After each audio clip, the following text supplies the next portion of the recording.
Technique easy এডুকেশনের পক্ষ থেকে সবাইকে শুভেচ্ছা অভিনন্দন। সপ্তম শ্রেণীর গণিত পাঠ্য বইয়ের উপপাদ্য থেকে নতুন একটি পর্ব নিয়ে এসেছি। এই উপপাদ্যটা আমরা সাজিয়ে নিয়েছি ত্রিভুজ অধ্যায় থেকে, অর্থাৎ ত্রিভুজ অধ্যায়ের সর্বপ্রথম যে উপপাদ্যটা রয়েছে সেই উপপাদ্য নিয়ে আজকের এই পর্বে আলোচনা করব এবং ধারাবাহিকভাবে এই পর্বের পরে আমরা পর্বভিত্তিক আলোচনা করে এই ত্রিভুজ অধ্যায়ের যে পাঠ রয়েছে, বিভিন্ন পাঠ যে আমরা জানো তোমরা যে ত্রিভুজটা রয়েছিল নবম অধ্যায়ে, এই নবম অধ্যায়ের 9.1, 2, 3 রয়েছে। সেখান থেকে 9.1 এবং 2 হচ্ছে উপপাদ্য রিলেটেড এবং 9.3টা হয়েছে সম্পাদ্য রিলেটেড। তো ধারাবাহিকভাবে আমরা সবগুলো অঙ্কের সমাধান দেখাবো।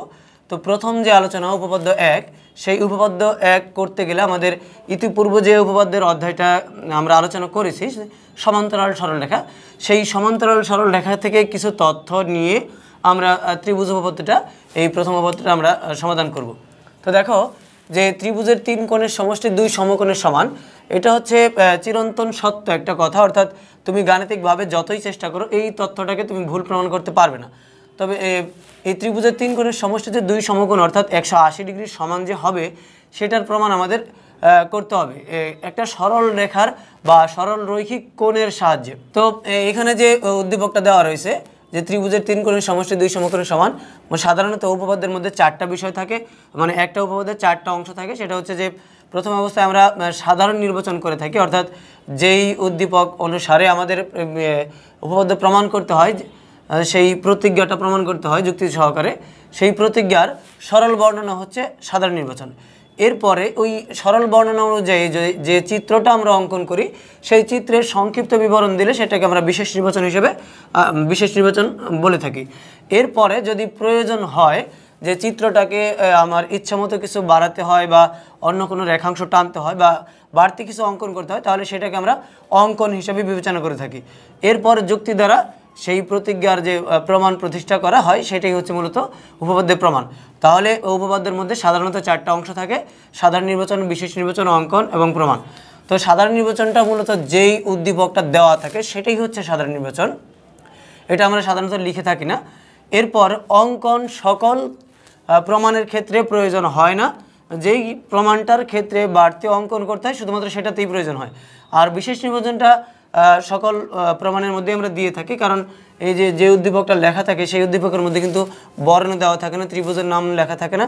সেই নামগুলো অর্থাৎ বর্ণগুলো আমরা বসাই, ত্রিভুজের নাম আমরা দিয়ে থাকি, তাই আমরা এটা বিশেষ নির্বাচন আমরা মনে করি হিসেবে লিখে থাকি।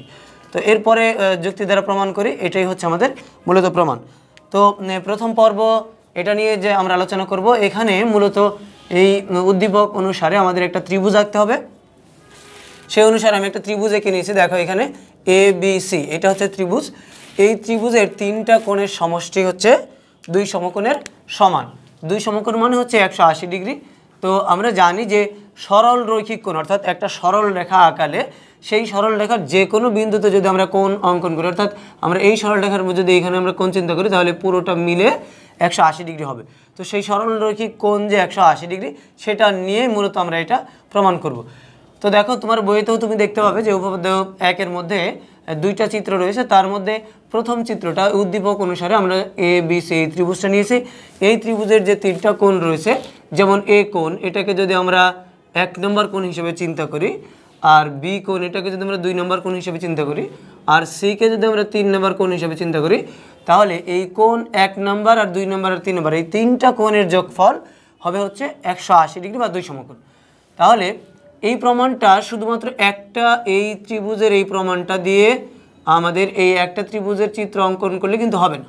তাহলে আমাদের কি করতে হবে, এই যে ত্রিভুজটা রয়েছে এই ত্রিভুজের BC বাহুটাকে বর্ধিত করতে হবে। তাহলে বর্ধিত করতে হবে, তার মানে এই ত্রিভুজটাই ধরে নেওয়া আমি এইখানে এঁকেছি, অর্থাৎ এটা আমার হলো বাড়তি অঙ্কন। মূলত উদ্দীপক অনুসারে আমার এই একটা চিত্র হলেই হবে, কিন্তু এই একটা চিত্র দিয়ে আমি প্রমাণ করতে পারবো না, তাই আমি বাড়তি এটা অঙ্কন করব। তাহলে এই উপরের মাথায় আমি A বর্ণ বসিয়েছি, এই চিত্রের মধ্যেও A বর্ণ বসাতে হবে। পাশে B বসিয়েছি, B বসাতে হবে। এই বিন্দুটা যদি এখানে হয় তাহলে এখানে C বিন্দু বসাতে হবে। তাহলে চিত্রটা বাড়তি অঙ্কন কি করতে হবে, দেখো BC বাহুটাকে D পর্যন্ত আমরা বর্ধিত করে নিব, D পর্যন্ত বর্ধিত করে নেব। তাহলে এখন একটু খেয়াল করে দেখো যে এই অংশটা হচ্ছে আমাদের 1 নম্বর কোণ, অর্থাৎ উপরের কোণটা এখানে, আর এই B কোণটা হচ্ছে 2 নম্বর কোণ। আর এই সি কোণটা হচ্ছে আমাদের এখানে 3 নং কোণ, অর্থাৎ এটা এখানে অঙ্কন করেছি, এই কোণটা আমি এখানে অঙ্কন করেছি, আর বি কোণটা আমি এই পাশে অঙ্কন করেছি। অর্থাৎ এই ত্রিভুজটাই ধরে নিতে হবে যে এই ত্রিভুজটা হচ্ছে আগের ত্রিভুজের অবস্থান। এখন বাড়তি কী অঙ্কন করেছি, এই বিসি বাহুটাকে ডি পর্যন্ত বর্ধিত করে নিয়েছি। ডি পর্যন্ত বর্ধিত করে নেওয়ার পর সি বিন্দু থেকে এই যে বি এ বাহুটা রয়েছে ত্রিভুজের, এই বি এ বাহুর সমান্তরাল করে সিই একটা সমান্তরাল বাহু আঁকাতে হবে। সমান্তরাল বাহু, তাহলে দেখো যে বি এ বাহুর সমান্তরাল করে আমাদের সিই রেখাংশটা আঁকতে হবে। এই হলো আমাদের বাড়তি অঙ্কন। তাহলে এই বাড়তি অঙ্কন দিয়ে কিভাবে প্রমাণটা হবে, তাহলে দেখো শুরুতে যদি আমরা বিশেষ নির্বাচন নিয়ে আলোচনা করি, অর্থাৎ উদ্দীপকে যেটা রয়েছে প্রতিজ্ঞায়, সেই প্রতিজ্ঞাটাই মূলত সাধারণ নির্বাচন। সাধারণ নির্বাচন আমরা সাধারণত লিখে থাকি না, তো বিশেষ নির্বাচনটা কেউ শিরোনাম দিতে পছন্দ করে, আবার কেউ সরাসরি মনে করে থেকে শুরু করে। তো বিশেষ নির্বাচন কোনো স্যার এটা পছন্দ করে না শিরোনামটা দেওয়া, কিন্তু মনে করে থেকে শুরু করতে হয়। তো আমি যদি চিত্রটার সাধারণ সংক্ষিপ্ত সরল বিবরণ দেই যে মনে করি এ বি সি একটা ত্রিভুজ, প্রমাণ করতে হবে কোণ এ, কোণ বি, কোণ সি, এই 3টা কোণের যোগফল হচ্ছে 2 সমকোণ।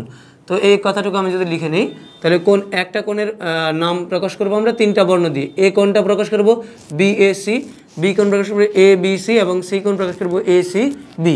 এই 3টা কোণের সমষ্টি হচ্ছে 2 সমকোণের সমান। তাহলে দেখো আমি একটু লিখে নিচ্ছি। তাহলে দেখো যে মনে করি এ বি সি একটা ত্রিভুজ, এ বি সি হলো একটা ত্রিভুজ যার 3টা কোণ হচ্ছে এ, বি এবং সি।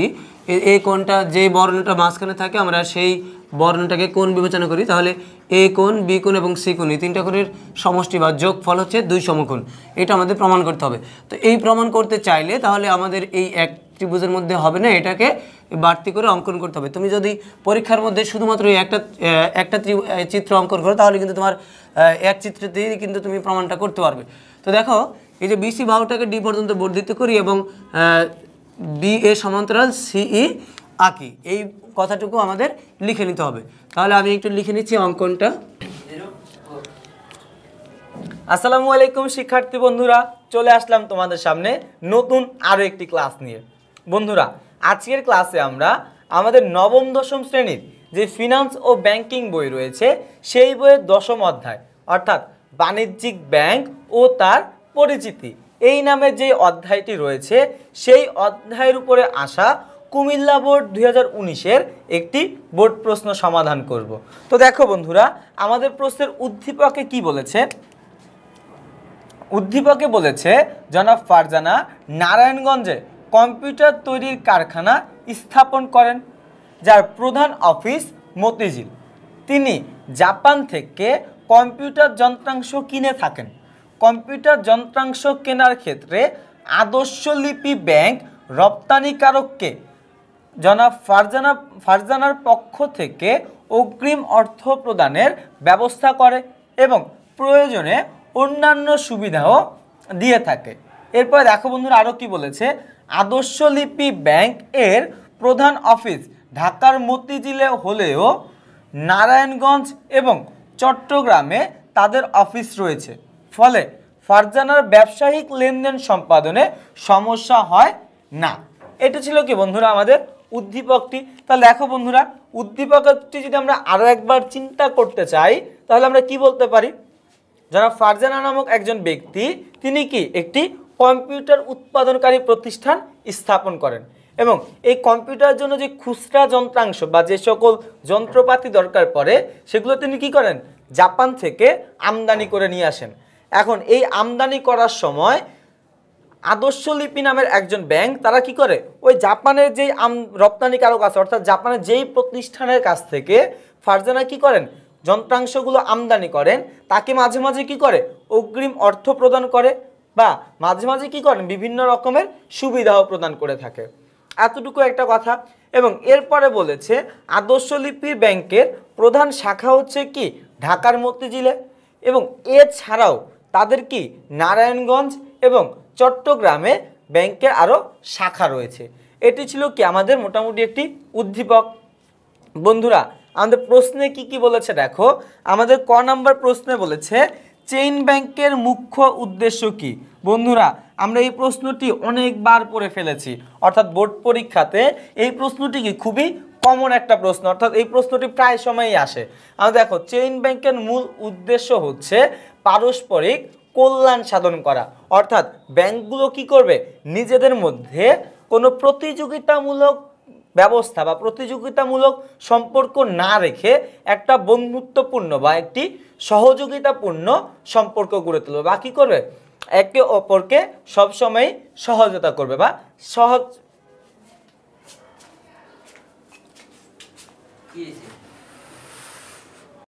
প্রথমে যদি আমরা দেখি যে কোন কোণের সমান কোনটা, তাহলে দেখো যে এই যে একান্তর এবং অনুরূপ কোণ, এই দুইটা কোণের ধারণা নিয়ে আমরা এটার প্রমাণটা শুরু করব। তাহলে যদি আমরা প্রমাণ শুরু করি, প্রথম অবস্থায় এই এ কোণের সমান হচ্ছে এখানকার এই কোণের সমান হচ্ছে এখানকার সি কোণ, আর অর্থাৎ সি কোণ তো এখানে তিনটা, সি বিন্দুতে তিনটা কোণ রয়েছে, 1 নম্বর কোণ, 2 নম্বর কোণ এবং 3 নম্বর কোণ। সেই কারণে এখানে তিনটা করে বর্ণ দিয়ে প্রকাশ করতে হবে। অর্থাৎ শুরুর কথাটা যদি আমরা প্রমাণে নেই, তাহলে প্রমাণ 1 নম্বর ধাপে, দেখো 1 নম্বর ধাপে কোন এই যে সমান্তরাল সরলরেখা আঁকানোর পর এই ছেদক বিভিন্ন রকমের ছেদক নিই, অর্থাৎ একবার যদি এসি ছেদক নিই, আবার যদি বিডি ছেদক নিই, তাহলে যে কোণগুলো হয়, প্রথমে আমরা আগে একান্তর কোণটা সমান দেখাবো। তাহলে প্রথমে কোণ হচ্ছে বিএসি, এই কোণের সমান হচ্ছে এসিই। তাহলে দেখো এই যে 1 নম্বর ধাপে আমরা নিয়ে এসেছি যে এই 1 নম্বর যে কোণটা রয়েছে সেই কোণের নাম আমরা 3 বর্ণ দিয়ে প্রকাশ করেছি, বিএসি, এটার সমান হচ্ছে এসিই। অর্থাৎ এই দুইটা কোণ, অর্থাৎ এইখানকার 1 নম্বর আর এইখানকার 1 নম্বর, এই কারণে 1 নম্বর দিয়ে দেওয়া হয়েছে। তাহলে এখানকার 1 নম্বর এবং এইখানকার 1 নম্বর এরা হচ্ছে পরস্পর একান্তর কোণ। কেন একান্তর কোণ? দেখবে তোমার এখানে যথার্থতা লেখা রয়েছে, আর তোমার বইয়ের মধ্যে এখানে পাশে দেখবে প্রমাণের মধ্যে ধাপ লেখা রয়েছে। তো ধাপ এবং যথার্থতা এই শিরোনামগুলো না দিলেও কিন্তু প্রমাণটা করা যায়। আর যথার্থতার মধ্যে তুমি দেখবে যে এখানে লেখা রয়েছে যেহেতু বিএ সমান্তরাল সিই এবং এসি ছেদক, এই যে এই কথাটুকু লেখা রয়েছে, সেটা না দিয়েও সরাসরি যদি তুমি শুধুমাত্র একান্তর কোণ সমান এই কথাটুকু লিখো, তাহলে কিন্তু তোমার টিচার বুঝে যাবে যে তুমি একান্তর কোণ যেহেতু চিনতে পেরেছো, তাহলে সেই কোণগুলো কিভাবে তৈরি হয়েছে সেটাও তুমি জানো। তাহলে এই যে একান্তর কোণের সমান করে লিখে দেখিয়েছি। এবার এই বি কোণ, অর্থাৎ 2 নম্বর যে কোণটা রয়েছে আর এখানের যে 2 নম্বর কোণটা রয়েছে, সেই দুইটা অনুরূপ কোণ পরস্পর সমান, এটা দ্বিতীয় ধাপে আমরা প্রমাণ করব। এবং এইটা লিখবো যে অনুরূপ কোণ পরস্পর সমান। তাহলে এইটার লিখতে পারি আমরা এ বি সি, আর এই কোণের নামটা লিখতে পারি ইসিডি। তাহলে দেখো এই যে এ বি সি, এখানকার এই কোণ এ বি সি এবং ইসিডি, এই কোণটাকে তুমি বিভিন্নভাবে নামকরণ করতে পারো, ডিসিইও করতে পারো, এই দুইভাবে নামকরণ করা যায়। আর আমি এখানে নোট দিয়েছি, এইটাই হচ্ছে যথার্থতা, যে যেহেতু অনুরূপ কোণগুলো সমান হয়, অনুরূপ কোণ সমান যেহেতু বলতে পেরেছো, তাহলে এটা যে দুইটা সমান্তরাল সরলরেখার ছেদক দ্বারা একই পাশে উৎপন্ন হয়েছে সেটা কিন্তু তুমি জানো। এটা তুমি শুধুমাত্র এইটুকু লিখলেই টিচার বুঝে যাবে যে তুমি এটা বুঝতে পেরেছো। তো এবার 3 নম্বর ধাপটা যদি আমরা লিখতে চাই, তাহলে দেখো যে এই যে ত্রিভুজের মধ্যে 1 নম্বর এই কোণ এবং এই 2 নম্বর কোণ, এই দুটার যোগফল যত, আর এটার যে বাহিরে বর্ধিত করার পর এখানে যে 1 নম্বর কোণ হয়েছে আর এই 2 নম্বর যে কোণটা হয়েছে, তাহলে এই 1 এবং এই 2 এর যোগফল যতটুকু হবে, এখানকার এই 1 এবং এই 2 এর যোগফল কিন্তু ঠিক ততটুকুই হবে, কারণ এরা পরস্পর মানের সমান। এখানেও আমরা দেখেছি। তাহলে এই পাশের এই অংশ আর এবং এই অংশ, এই দুইটা যোগ করলে ধাপ 1 এর বাম পাশের অংশ, ধাপ 2 এর বামের অংশ, এই দুইটা যোগ করলে ধাপ 1 এর ডানের অংশ আর ধাপ 2 এর ডানের অংশ, এই দুইটার যোগফল পরস্পর সমান। অর্থাৎ দুইটা ধাপের বামের অংশের যোগফল, দুইটা ধাপের ডানের অংশের যোগফলগুলো হচ্ছে পরস্পর সমান। তাহলে 3 নম্বর ধাপে আমরা এই দুটোর যোগফল পরস্পর সমান দেখাবো। তাহলে দেখো এই যে বিএসি এবং এবিসি, অর্থাৎ এই কোণ এবং এই কোণ, এই দুটার যোগফল, এখানে 1 নম্বর এই কোণ এবং এই কোণ, এই দুটার যোগফল পরস্পর সমান। এই দুটার যোগফল যত, এই দুটারও যোগফল তত। এখানে যদি তুমি সংখ্যা হিসেবে চিন্তা করো, 1 আর 2 এর যোগফল 3, এখানে 1 আর 2 এর যোগফল হচ্ছে 3, এভাবেও কিন্তু অনেক বুঝে নেওয়া যায় যে এই দুটার যোগফল যত, এই দুটারও যোগফল তত। এখন দেখো যদি আমি এই দুটার সাথে, অর্থাৎ এই 1 এবং 2, এই দুটার সাথে যদি 3 যোগ করি, তাহলে এই সমান পাশের এটার সাথেও কিন্তু এই 3 যোগ করতে হবে। অর্থাৎ এই 3টা এই দুটার সাথে যোগ করলে এই দুটার সাথেও যোগ করতে হবে, যেহেতু এখানে রাশি আমি তৈরি করেছি সমান। তাহলে আমি এটা করতে পারি 4 নম্বর ধাপে। তাহলে দেখো এই যে বাড়তি যে অংশটা, অর্থাৎ 3 নম্বর কোণটা, সেই 3 নম্বর কোণ আমি এই পাশের এই দুইটার সাথেও গুণ যোগ করেছি, আবার এই যে বহিস্থ যে কোণগুলো হয়েছে অর্থাৎ এই বিন্দুটার এই বাহুটাকে বর্ধিত করে যে দুইটা অংশ হয়েছে তার সাথেও কিন্তু আমি 3 নম্বরটা যোগ দেখিয়েছি। তাহলে তুমি পাশে নোট দিতে পারো, উভয় পক্ষে কোণ এসিবি যোগ করে পাই। এখন দেখো এই 3টা কোণের যোগফল আমরা যাই নিয়েছি, কত হবে জানি না, কিন্তু এখানে যদি আমরা নিই তাহলে দেখো এই যে দুইটা কোণ আমরা এখানে নিয়েছিলাম, এই দুইটা কোণকে আমরা একটা কোণ হিসেবে চিন্তা করতে পারি। এই দুইটা কোণকে একটা কোণ হিসেবে চিন্তা করি, কারণ হচ্ছে এই দুটো হচ্ছে সন্নিহিত কোণ। সন্নিহিত কোণকে একটা কোণ নামে প্রকাশিত করতে পারি, সেটা হতে পারে এ সি ডি। এই একটা কোণ যতটুকু এবং এই দুইটার যোগফল হচ্ছে ততটুকু। তাহলে আমরা যদি এটাকে আলাদা করে লিখে নিই তাহলে দেখো এই যে দুইটা কোণ, এই দুইটা কোণের পরিবর্তে কিন্তু আমরা একটা কোণ লিখতে পারি এ সি ডি। তাহলে আমরা এখানে লিখতে পারি কোণ এ সি ডি প্লাস কোণ এ সি বি। অর্থাৎ তুমি দেখবে তোমার বইয়ের মধ্যে এই এ সি ডি এই কোণটা, তো এই 3 নম্বর ধাপের মধ্যে এই দুইটার পরিবর্তে লিখে দেওয়া হয়েছে। তাহলে এই দুইটা কোণের পরিবর্তে এই একটা কোণ লিখে দিয়ে তারপরে উভয় পক্ষে এ সি বি যোগ করে দেখানো হয়েছে। এবার দেখো এই যে এ সি বি অর্থাৎ A C D plus A C B এই দুইটা কোণের যোগফল অর্থাৎ ডান পাশে যে অংশটা রয়েছে 5 নম্বর ধাপ যদি আমরা নিয়ে আলোচনা করি তাহলে দেখো যে কোণ এ সি বি কোণ A C D plus A C B সমান হচ্ছে 2 সমকোণ। কেন 2 সমকোণ সেটা দেখো যে এই যে এখানে এইটা পুরোটাই যদি আমি একটা সরল রেখা চিন্তা করি, সরল রেখার একটা বিন্দু সি, এই সি বিন্দু যদি কোনো কোণ হয় অর্থাৎ 1 2 এবং 3 এই 3টা মিলে যদি আমি কোণ চিন্তা করি তাহলে দেখো এই পুরোটা একটা চাঁদার অর্ধবৃত্ত অর্থাৎ একটা চাঁদার অর্ধেক অংশ বোঝানো হয়।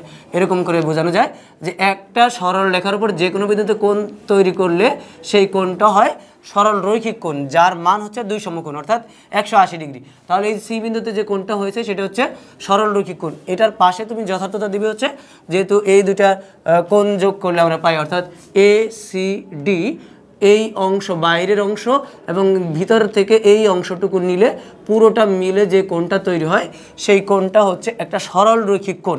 আর সরল রৈখিক কোণ মানেই হচ্ছে সেটা 2 সমকোণ। তাহলে এইটুকুর অংশ যদি 2 সমকোণ হয় অর্থাৎ যেহেতু এই অংশ এবং এই সমানের বামের অংশ যেহেতু পরস্পর সমান চিহ্ন দিয়ে দেখিয়েছি আমি, তাহলে এটা 2 সমকোণ হলে এই বাম পাশের অংশটা 2 সমকোণ হবে, এটা নিঃসন্দেহে বলা যায়।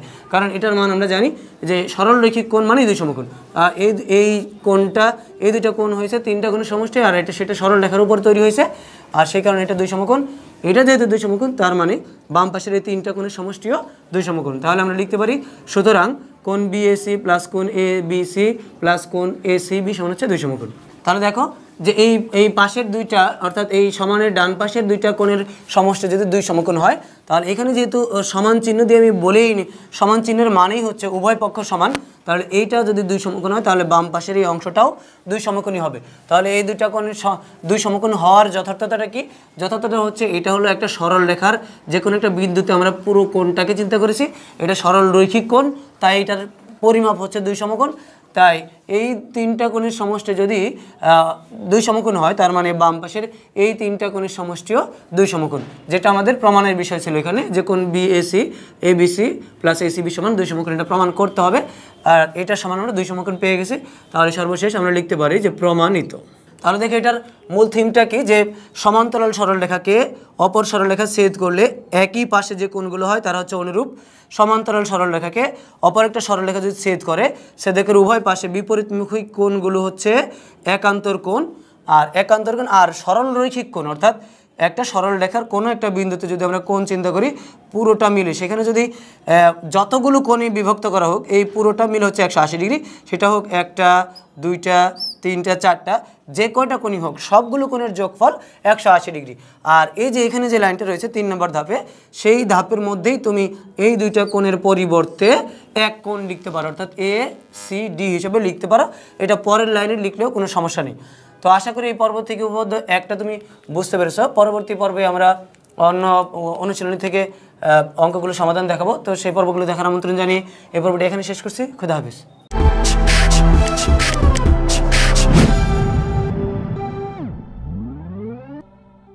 টেকনিক ইজি এডুকেশনের পক্ষ থেকে সবাইকে শুভেচ্ছা অভিনন্দন। সপ্তম শ্রেণীর গণিত পাঠ্য বইয়ের নতুন একটি পর্ব, নতুন একটি অধ্যায় থেকে নিয়ে এসেছি। এই পর্বটি নিয়ে এসেছি আমরা ত্রিভুজ অধ্যায় থেকে, অর্থাৎ ত্রিভুজাধ্যায়ের তোমরা জানো যে যখন আমরা শুরু করেছি তখন কিন্তু ত্রিভুজাধ্যায় থেকে একটা উপপাদ্য সমাধান করেছি। উপপাদ্যের এই যে ত্রিভুজ অধ্যায়টা রয়েছে সেখানে তোমরা 3টা পার্ট দেখতে পারবে, যে সেটা নবম অধ্যায়ের 9.1, 2, 3, অর্থাৎ 9.1 আর 2 হচ্ছে উপপাদ্য রিলেটেড, আর 3টা হচ্ছে সম্পাদ্য রিলেটেড। তো 3-এর মধ্যেও উপপাদ্য রয়েছে, সেগুলো কিন্তু আমরা ধারাবাহিকভাবে পর্বভিত্তিক আলোচনা করে দেখাবো। তো সেক্ষেত্রে আজকে যে পর্বটা আমরা নিয়ে এসেছি এটা উপপাদ্য 1-এর পরবর্তী একটা অনুশীলনী থেকে নিয়ে এসেছি। সেখানে দেখবে তোমরা অনুশীলনীর থেকে 1 নম্বর অঙ্কটায় যে মূলত এখানে প্রশ্নটা করা হয়েছে কোণ এবিডি, কোণ সিবিডি এবং কোণ এডিবি এর মান নির্ণয় করো।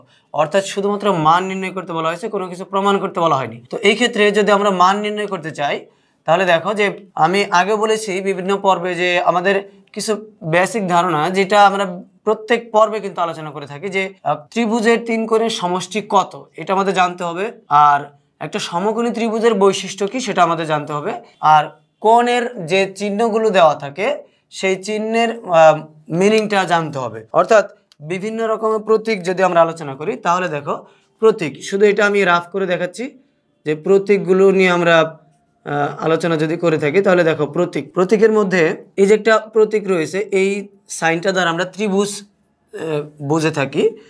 আবার এই যে একটা সাইন রয়েছে সেই সাইনটার আমরা বাংলা মিনিং জেনে থাকি, এটা লম্বের সাইন। আবার আমরা কিন্তু এরকম একটা প্রতীক দেখে থাকি, সেটা হচ্ছে সর্বসম বলে থাকি। আবার উপরে 2টা ফোঁটা দিয়ে নিচে একটা ফোঁটা দিলে এটাকে কিন্তু আমরা যেহেতু বলে থাকি। আবার উপরে একটা ফোঁটা দিয়ে নিচে যদি আমরা 2টা ফোঁটা দিই এরকম যদি করি তাহলে সেটাকে আমরা 2টা নামে নামকরণ করি, একটা হচ্ছে অতএব আর একটা হচ্ছে সুতরাং। আবার দেখো খেয়াল করে যে এখানে যে অ্যাঙ্গেলের মতো চিহ্নটা রয়েছে সেই চিহ্নটাকে আমরা কিন্তু কোণ সম্বোধন করে থাকি। আবার একই রকম চিহ্ন একটু বাঁকা করে দিলে এটা কিন্তু একটাকে, এই যে নিচের এই দাগটা এটা হচ্ছে ভূমির সমানে থাকবে, আর এই দাগটা কিন্তু দেখো একটু বাঁকা করে দিয়েছি, এটা কোণের সাইন বোঝাবে আর একটা হচ্ছে বৃহত্তর সাইন বোঝাবে। আর একটা যদি তুমি এদিকে বাম দিকে একটু ঘুরিয়ে দাও তাহলে এটাকে বোঝাবে ক্ষুদ্রতর, এটা বৃহত্তর এটা ক্ষুদ্রতর। এরকম সাইন কিন্তু আমরা অনেকগুলো দেখে থাকি। আবার একটা গোল চিহ্ন দিয়ে তার মাঝখানে যদি আমরা একটা বিন্দু দিয়ে দিই তাহলে কিন্তু এটা আবার বৃত্তের সাইন বোঝায়। আবার আরও প্রতীক রয়েছে যে এভাবে দিয়ে রাখলে সেটা আয়তক্ষেত্র বা চতুর্ভুজ ক্ষেত্র, এগুলো কিন্তু আমরা বুঝে থাকি। তাহলে এই চিহ্নগুলো বলার কারণটা হচ্ছে দেখো এখানে যে সাইনগুলো রয়েছে সেই সাইনগুলো কিন্তু এই কোণের একটা সাইন, আর এখানে যে সাইনগুলো রয়েছে এই ভিতরে যে একটা বক্সের মতো করে দেওয়া আছে, অর্থাৎ একটা ত্রিভুজ এঁকে সেই ত্রিভুজের মধ্যে এখানে বক্সের মতো দেওয়া আছে।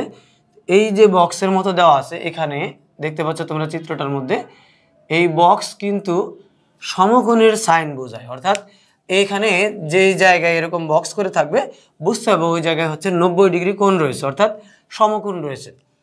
তো আর কিছু বৈশিষ্ট্য আমরা জানি যে ত্রিভুজের 3 কোণের সমষ্টি মানেই হচ্ছে 180 ডিগ্রি। তো 180 ডিগ্রি এই তথ্যটা কাজে লাগিয়ে মূলত আমরা এই অঙ্কটা সমাধান করব। তো এই হচ্ছে আমাদের এটা রাফের আমরা প্রথম অবস্থায় প্রাথমিক পর্যায়ে একটা সাইনগুলো সম্পর্কে ধারণা নিলাম। এখন ত্রিভুজ হচ্ছে এ বি সি, পুরো ত্রিভুজটা হচ্ছে এ বি সি, সেখানে আরেকটা ডি বিন্দু নিয়ে সংযোগ করা হয়েছে, অর্থাৎ লম্ব টানা হয়েছে বিডি, বিডিটা লম্ব টানা হয়েছে হচ্ছে এসির উপরে। এসির উপরে যখন বিডিটা লম্ব টানা হয়েছে তার মানে এই পাশে যেমন 90 ডিগ্রির সাইনটা দেওয়া আছে, এটা তুমি বইয়ের মধ্যে দেখবে দেওয়া আছে, আর আমি বাড়তি করে এঁকে নিলাম এই পাশেও এরকম একটা চিহ্ন দিয়ে নিলাম। কারণ হচ্ছে যেখানে লম্ব হয় সেখানে শুধু এক পাশে 90 ডিগ্রি কোণ হয় না, উভয় পাশে 90 ডিগ্রি কোণ উৎপন্ন হয়। তাহলে দেখো এখন কিন্তু এই পুরো চিত্রটা 2টা ত্রিভুজে বিভক্ত হয়ে গেছে। একটা ত্রিভুজের নাম আমরা বলতে পারি এ বি ডি, আরেকটা ত্রিভুজের নাম বলতে পারি বি সি ডি, অর্থাৎ এই উপরের অংশ একটা ত্রিভুজ, নিচের অংশ একটা ত্রিভুজ। এই ত্রিভুজগুলোর মধ্যে থেকে আমাদের এই কোণ এ বি ডি, কোণের পরে 3টা বর্ণ দিলে মাঝের যে বর্ণগুলো সেই বর্ণগুলো কোণের শীর্ষবিন্দু বোঝায়। কোণের শীর্ষবিন্দু কি? এই যে অ্যাঙ্গেলের মাথায় যে বর্ণটা থাকবে, মনে করে এখানে বি দিলাম, তাহলে এই কোণের নাম হচ্ছে বি। তাহলে মাঝখানে বি রয়েছে এ বি ডি, তার মানে এই উপরের অংশের ত্রিভুজটা যদি আলোচনা করি তাহলে এ বি ডি এই ত্রিভুজের মধ্যে এই কোণটা নিয়ে আলোচনা করব। তাহলে এই কোণের মান আমাদের বের করতে হবে। তাহলে এ বি ডি বলতে এই কোণটাকে বোঝায়। এখন দেখো একটা কোণের মান এখানে 48 ডিগ্রি দেওয়া আছে, 48 ডিগ্রি। আর এখানে দেখাচ্ছে যে এই যে সাইনটা দেওয়া ছিল আগে থেকে চিত্রের মধ্যে, এই সাইনটার মানে বোঝাচ্ছে যে বিডিটা এই এসি বাহুর উপরে লম্ব হয়েছে, অর্থাৎ এসির উপরে বিডি রেখাংশটা লম্ব হয়েছে। আর লম্ব হওয়া মানে সেখানে 90 ডিগ্রি কোণ হওয়া। তাহলে এই কোণের পরিমাপ হচ্ছে 90 ডিগ্রি, আর এখানে এই কোণের মানও কিন্তু 90 ডিগ্রি। তাহলে দেখো আমরা কিন্তু একটু আগেই বলে নিয়েছি যে ত্রিভুজের 3 কোণের সমষ্টি মানেই হচ্ছে 180 ডিগ্রি। তাহলে এই ত্রিভুজ এ বি ডি এই পুরোটা যে একটা ত্রিভুজ, সেই ত্রিভুজের মধ্যে একটা কোণের মান হচ্ছে 48 ডিগ্রি, আরেকটা কোণের মান 90 ডিগ্রি, আরেকটা কোণের মান আমাদের বের করতে হবে। তাহলে খুব সহজ, ত্রিভুজ এ বি ডি থেকে আমরা নিয়ে নিব। তবে তার আগে আমাদের এটা যে লম্বের ফলে কি হয়েছে সেটা আমাদের বলতে হবে। তাহলে দেখো আমরা বলতে পারি শুরুতেই সমাধানের ক্ষেত্রে যে যেহেতু বা চিত্র হতে পাই, এই কথা যেহেতু কথাটা লেখা যায়, চিত্র হতে পাই এই কথাটাও লেখা যায়। তাহলে বিডি এই রেখাংশটা লম্ব হয়েছে, এটা বলেছি কিন্তু আগে, যেটা লম্বের একটা সাইন, লম্বের সাইন। বিডিটা লম্ব কার উপরে হয়েছে? এসি বাহুর উপরে হয়েছে, এসি। তাহলে বিডি লম্ব এসি। সুতরাং তাহলে কি কি হতে পারে লম্বের কারণে? এই যে বিডিসি এই পাশের এই কোণ, অর্থাৎ শীর্ষবিন্দুর এই ডি বর্ণটা মাঝখানে রাখতে হবে। আবার বিডিএ বা এডিবিও বলা যায়, আবার বিডিএও বলা যায়। আবার দেখো বিডিসি অথবা সিডিএ বলা যায়। তাহলে আমরা এই দুইটা কোণ সমান দেখাবো এবং তাদের পরিমাপ দেখাবো 90 ডিগ্রি। তাহলে আমরা লিখতে পারি সুতরাং বিডিসি বা এডিসি সমান হচ্ছে কোণ বিডিসি সমান হচ্ছে 90 ডিগ্রি। তাহলে দেখো আমরা যেহেতু লিখে নিয়েছি বলে তার পাশে সেহেতু দিয়েছি, সুতরাং দিলেও কিন্তু কোনো সমস্যা নেই। তাহলে বিডি লম্ব এসি, লম্ব হওয়ার কারণে প্রত্যেকটা কোণ এই যেখানে লম্ব হয়েছে সেই বিন্দুতে প্রত্যেক পাশের কোণগুলো 90 ডিগ্রি করে হবে। তাহলে এখানে কোণ তৈরি হয়েছে এডিবি, যেহেতু এখানে মিল রয়েছে, এখানে এডিবি একটা কোণ, তাই আমি এভাবে বর্ণটা লিখেছি এডিবি। এটাকে কিন্তু ঘুরিয়ে বলা যায় বিডিএ, এভাবে বলা যায়। একটা কোণকে নামকরণ করা যায় 2 ভাবে, আর একটা ত্রিভুজকে নামকরণ করা যায় 6 ভাবে। তাহলে একটা কোণকে 2 ভাবে কেন? কারণ হচ্ছে এই কোণের যে শীর্ষবিন্দু সেটাকে শুধু সেই বর্ণটাকে মাঝে রেখে অপর পাশের বর্ণগুলো পাল্টিয়ে বলা যায়, যেমন এডিবি বলা যায়, আবার বিডিএও কিন্তু বলা যায়। আর একটা ত্রিভুজকে নামকরণ করা যায় 6 ভাবে, এ বিডি আবার এডিবি আবার বিডিএ, এভাবে ঘুরে ঘুরে 6 ভাবে বলা যায়। তো সেক্ষেত্রে এডিবি আর বিডিসি লম্ব হওয়ার কারণে প্রত্যেকটা কোণের মান হয়েছে 90 ডিগ্রি। তাহলে দেখো এখানে 90 ডিগ্রি আর 48 ডিগ্রি দেওয়া আছে। তাহলে আবার আমরা নিতে পারি এই ত্রিভুজটার ক্ষেত্রে যে এই পুরো ত্রিভুজটার তিনটা কোণের সমষ্টি হচ্ছে 180 ডিগ্রি। সেই তথ্যটা কাজে লাগিয়ে আমরা এই কোণের মানটা বের করব।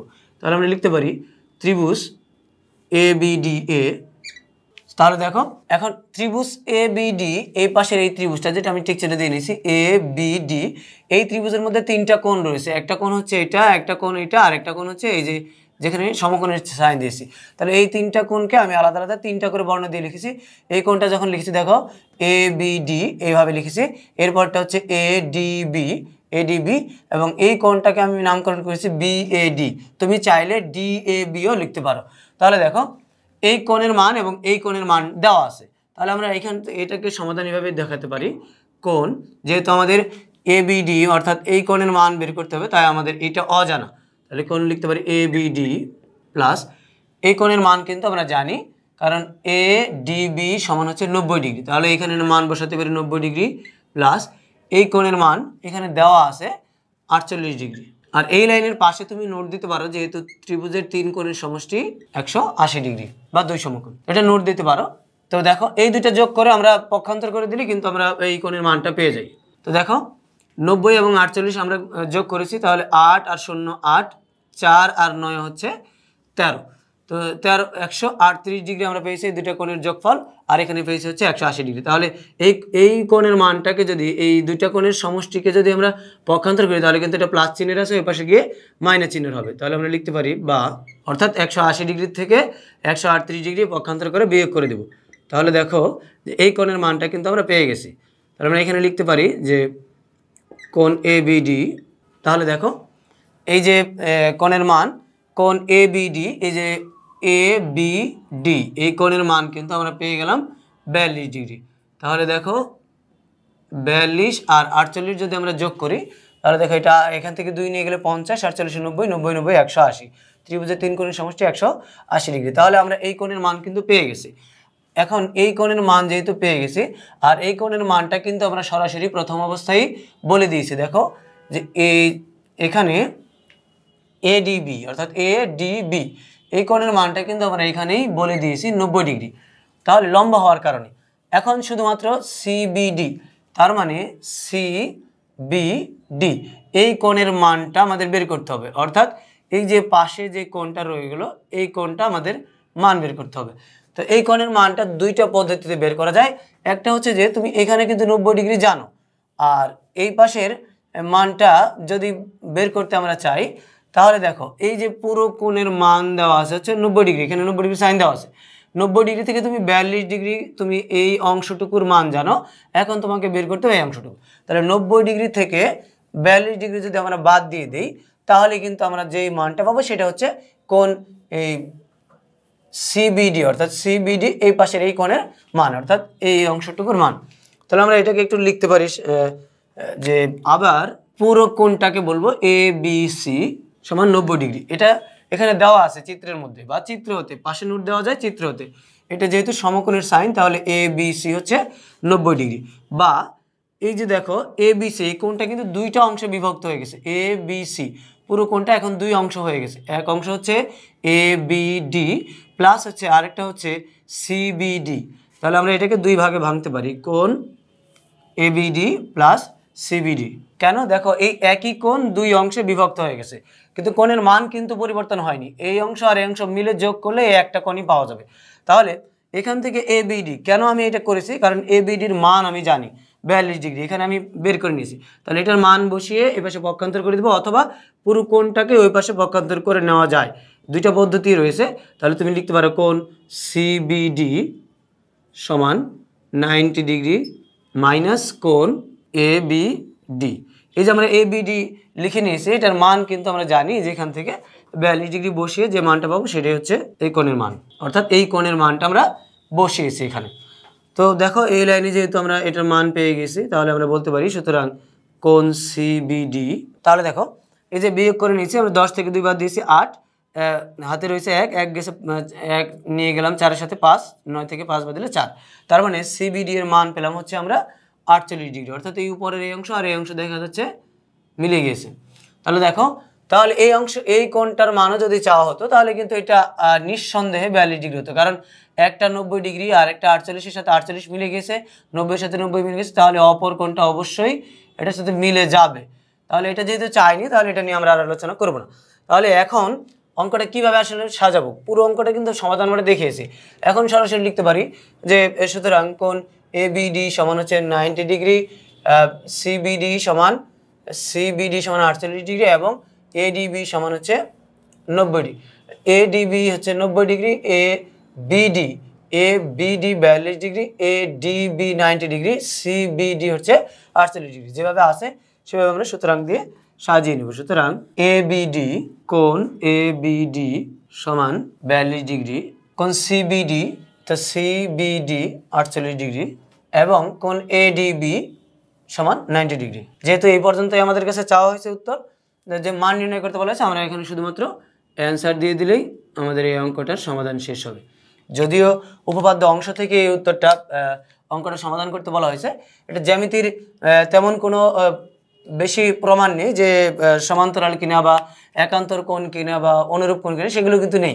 শুধুমাত্র গাণিতিক বীজগণিতের মতো একটা প্রমাণ যেটা দিয়ে আমরা মান নির্ণয় করি। শুধুমাত্র জানতে হবে যে ত্রিভুজের 3 কোণের সমষ্টি কত এবং লম্ব হলে তার বৈশিষ্ট্য কেমন হয়, আর কোন বর্ণ দিয়ে কোন জায়গার কোণটাকে নির্দেশ করা হচ্ছে। অর্থাৎ কোনো 3টা বর্ণ দিয়ে থাকলে মাঝের যে বর্ণটা সেই বর্ণের কোণটাকে মূলত নির্দেশ করে, কোণের শীর্ষবিন্দু সেই বর্ণটা কোণের শীর্ষবিন্দুকে নির্দেশ করে।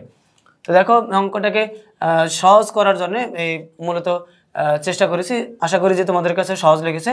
তো পরবর্তী পর্বে আমরা অন্য কোনো অঙ্ক নিয়ে আলোচনা করব।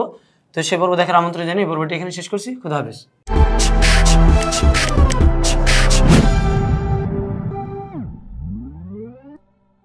টেকনিক ইজি এডুকেশনের পক্ষ থেকে সবাইকে শুভেচ্ছা অভিনন্দন। সপ্তম শ্রেণীর গণিত পাঠ্য বইয়ের ত্রিভুজ অধ্যায় থেকে নতুন একটি উপপাদ্যের পর্ব নিয়ে এসেছি।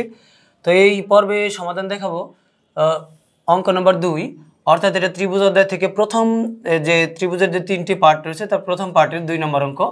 তো এই অঙ্কটাতে সমাধান করতে চাইলে দেখি আগে প্রশ্নটা কি বলা হয়েছে, যে এখানে একটি সমদ্বিবাহু ত্রিভুজের শীর্ষবিন্দুতে অবস্থিত কোণটির মান 50 ডিগ্রি, অবশিষ্ট কোণ দুইটির মান নির্ণয় করো। তাহলে একটি সমদ্বিবাহু ত্রিভুজ, সমদ্বিবাহু আমরা এই প্রসঙ্গত আলোচনা করে রাখি যে আমরা জানি ত্রিভুজকে 2 ভাগে বিভক্ত করা যায়, এক হচ্ছে কোণ বেধে ত্রিভুজ, আরেকটা হচ্ছে বাহু বেধে ত্রিভুজ। তো কোণ বেধে ত্রিভুজগুলো 3 প্রকার, একটা হচ্ছে সমকোণী ত্রিভুজ, সূক্ষ্মকোণী ত্রিভুজ, আর একটা স্থূলকোণী ত্রিভুজ। তো আবার এখানে যেহেতু আমাদের বাহু নিয়ে আলোচনা, তাহলে বাহুগুলোর ডিটেলস বলে নিই যে বাহু বেধে ত্রিভুজ কিন্তু 3 প্রকারের, এক হচ্ছে সমবাহু ত্রিভুজ, বিষমবাহু ত্রিভুজ, আর একটা হচ্ছে সমদ্বিবাহু ত্রিভুজ।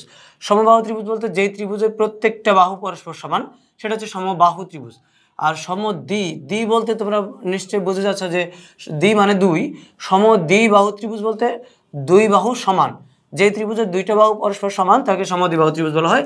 আর বিষমবাহু বলতে বোঝায় যে ত্রিভুজের প্রত্যেকটি বাহুই মানে কোনো বাহুই পরস্পরের সমান নয়, অর্থাৎ প্রত্যেকটি বাহুই আলাদা আলাদা মানে দৈর্ঘ্যে প্রত্যেকেই আলাদা আলাদা করে মান প্রকাশ করে।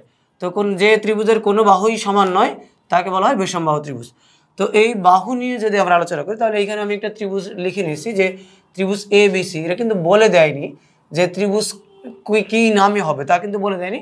সমাধান করতে চাইলে প্রথমে আগে চিত্র এঁকে নিয়ে ABC ত্রিভুজ নিয়ে নিলাম। যেহেতু বাহু দেখাতে বলা হয়েছে 2টা সমান, তাই আমি এখানে AB এবং AC বাহু দুইটাকে সমান দেখালাম। এই বাহু দুইটা আমি সমান নিয়েছি, এটা নিয়ে নিলাম। এখন দেখো বলা হয়েছে ত্রিভুজের শীর্ষবিন্দুতে অবস্থিত কোণটির মান, শীর্ষবিন্দু, আমরা শীর্ষবিন্দু যদি উপরে A চিন্তা করি, সেই কোণের মান দেওয়া হচ্ছে 50 ডিগ্রি, অর্থাৎ এখানে এই কোণটার মান হচ্ছে 50 ডিগ্রি, এটা দিয়ে দেওয়া আছে। তাহলে অপর যে 2টা কোণ, সেই 2টা কোণের মান নির্ণয় করতে বলা হয়েছে। দেখো আমরা এই অধ্যায়ের যে প্রথম যে উপপাদ্যটা রয়েছে, সেই উপপাদ্যটা যখন সমাধান করেছি, সেই উপপাদ্য থেকে তারপরে কিন্তু আমরা বেশ কিছু অনুসিদ্ধান্ত জেনে গেছি। অনুসিদ্ধান্তগুলোর মধ্যে একটা অনুসিদ্ধান্তটা আমরা এমন পড়েছি যে সমদ্বিবাহু ত্রিভুজের ভূমি সংলগ্ন কোণদ্বয় পরস্পর সমান। অর্থাৎ এটাকে যদি আমরা সহজ করে বলি, দেখো একটু কঠিন ভাষায়, বইয়ের ভাষায় যদি বলি, তাহলে সমদ্বিবাহু ত্রিভুজ, এটা একটা সমদ্বিবাহু ত্রিভুজ, সেই সমদ্বিবাহু ত্রিভুজের ভূমি, এই ভূমি সংলগ্ন কোণ, ভূমির সাথে লাগানো যে 2টা কোণ, সেই কোণ 2টা পরস্পর সমান। এটাকে যদি সহজ করে বলি, তাহলে সমান, এই বাহু আর এই বাহু সমান, তাহলে সমান বাহুর বিপরীত কোণগুলো পরস্পর সমান। এই বাহুর বিপরীতের কোণ এটা, এই বাহুর বিপরীতের কোণ হচ্ছে এটা, তাহলে সমান বাহুর বিপরীতের কোণ হচ্ছে সমান। এই অনুসিদ্ধান্তটা প্রয়োগ করে মূলত আমরা এই উপপাদ্য অর্থাৎ এই অঙ্কটা সমাধান করব। তো এটা যেহেতু কোণের মান নির্ণয় করতে বলা হয়েছে, আমরা প্রথমে আগে দেখে নিব যে এই ত্রিভুজটা আমরা মনে করে নিব, যে মনে করি ABC হচ্ছে একটা সমদ্বিবাহু ত্রিভুজ যার AB সমান হচ্ছে AC, এবং কোণটির শীর্ষবিন্দুতে অবস্থিত কোণ হচ্ছে A, অর্থাৎ BAC, যার মান হচ্ছে 50 ডিগ্রি। এরপরে আমরা অন্য অংশে যাব। তাহলে আমরা যেভাবে বললাম সেভাবে একটু লিখে নিচ্ছি। দেখো তাহলে দেখো যে এই যে এখানে যেভাবে বলেছিলাম সেভাবে কিন্তু লিখে নিচ্ছি যে মনে করি ABC সমদ্বিবাহু, অর্থাৎ ত্রিভুজ ABC, যে এই সাইনটা কিন্তু ত্রিভুজের, যেটা আমরা পর্বে আলোচনা করেছি, যার AB সমান AC, অর্থাৎ যার AB বাহু সমান হচ্ছে AC বাহু, এবং শীর্ষ কোণ, অর্থাৎ এই যে শীর্ষ যে কোণটা রয়েছে সেই কোণের নাম হচ্ছে BAC অথবা CAB, যে কোনোভাবে বলা যায়, শুধুমাত্র শীর্ষের বর্ণটা মাঝখানে থাকলেই হবে। তাহলে BAC সমান হচ্ছে 50 ডিগ্রি, এইটুকু অংশ আমাদের দেওয়া আছে। এখন আমাদের অবশিষ্ট কোণ 2টার মান নির্ণয় করতে হবে। তাহলে আমরা এখন লিখে নিতে পারি যে কোণের মান নির্ণয়, এই কথাটা লিখে নিতে পারি, অথবা সরাসরি লিখতে পারি যে এখন, এই কথাটুকু লিখেও করা যায়। যেহেতু মান নির্ণয় করবো তাই আমরা লিখতে পারি এইটুকু বাড়তি অংশ যে মান নির্ণয়, অর্থাৎ কোণের মান নির্ণয়। তাহলে শুরুতেই আমরা যদি লিখে নিই যে আমরা জানি সমান বাহুর বিপরীত কোণ হচ্ছে সমান, অথবা ত্রিভুজ ABC, AB সমান AC, এইটুকুর মান দিয়ে আমরা কোণ 2টাকে পরস্পর সমান দেখাবো। তাহলে আমরা লিখতে পারি ত্রিভুজ ABCA, AB সমান AC, কারণ এটা হচ্ছে সমদ্বিবাহু, আর এখানে আমরা মনে করেই নিয়েছি। তাহলে সমান বাহুর বিপরীত, সমদ্বিবাহু ত্রিভুজের ভূমি সংলগ্ন কোণদ্বয় সমান, এই বাহুর বিপরীতের কোণ হচ্ছে এটা, এই বাহুর বিপরীত কোণ হচ্ছে এটা, তার মানে এই কোণগুলো হচ্ছে পরস্পর সমান, সমান বাহুর বিপরীত কোণ সমান। তাহলে AB বাহু, এই বাহুর বিপরীতের কোণ হচ্ছে এটা, এটা নামকরণ করা যায় এ সি বি অথবা বি সি এ। তাহলে যেহেতু এ বর্ণ আগে উচ্চারণ হয় এইভাবে আমরা আগে লিখে নেব। তাহলে লিখতে পারি সুতরাং কোণ এ সি বি সমান কোণ এ বি সি, কারণ এই বাহুর বিপরীত কোণ হচ্ছে এটা। পাশে নোট দেওয়া যায় যে সমান বাহুর বিপরীত কোণ সমান, তাহলে পাশে নোট দেওয়া যায় যে সমান বাহুর বিপরীত কোণ সমান, এই কারণে এই সমদ্বিবাহু সমান বাহুর বিপরীত কোণগুলো সমান দেখিয়েছি।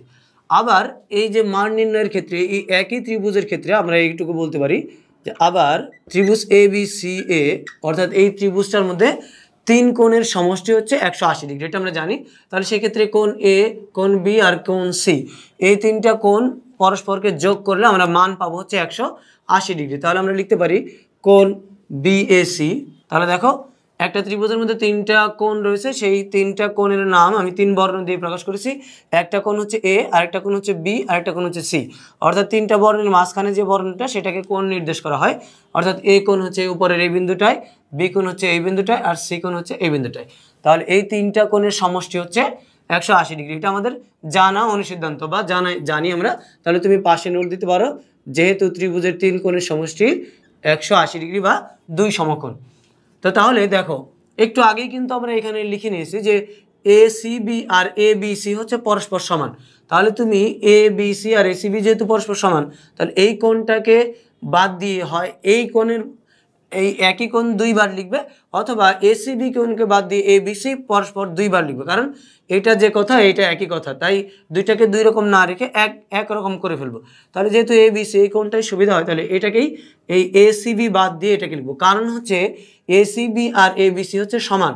তাহলে এসিবির পরিবর্তে যদি আমি আবার আরেকটা এবিসি লিখি, তাহলে একটা এবিসি আগে থেকেই ছিল, আরেকটা এবিসি এই এসিবির পরিবর্তে সমান বলে লিখে দেব, যাতে করে এটা দুইবার যোগ করা যায়। তাহলে লিখতে পারি বা 50 ডিগ্রি, কারণ হচ্ছে এই কোণের মান হচ্ছে 50 ডিগ্রি। তাহলে দেখো এবিসি আগে থেকে একটা কোণ ছিল, আবার এসিবি যেহেতু এবিসির সমান, তাই এসিবিকে পরিবর্তন করে বাদ দিয়ে তার সমান মানের এবিসি আরেকটা কোণ আমি লিখে নিয়েছি এসিবিকে তুলে দিয়ে, যেহেতু পরস্পর সমান। তো আর বিএসি এটার মান দেওয়া আছে 50 ডিগ্রি, বলে দেওয়া আছে এখানে মান 50 ডিগ্রি। তাহলে এই কোণের মান বসিয়েছি 50 ডিগ্রি।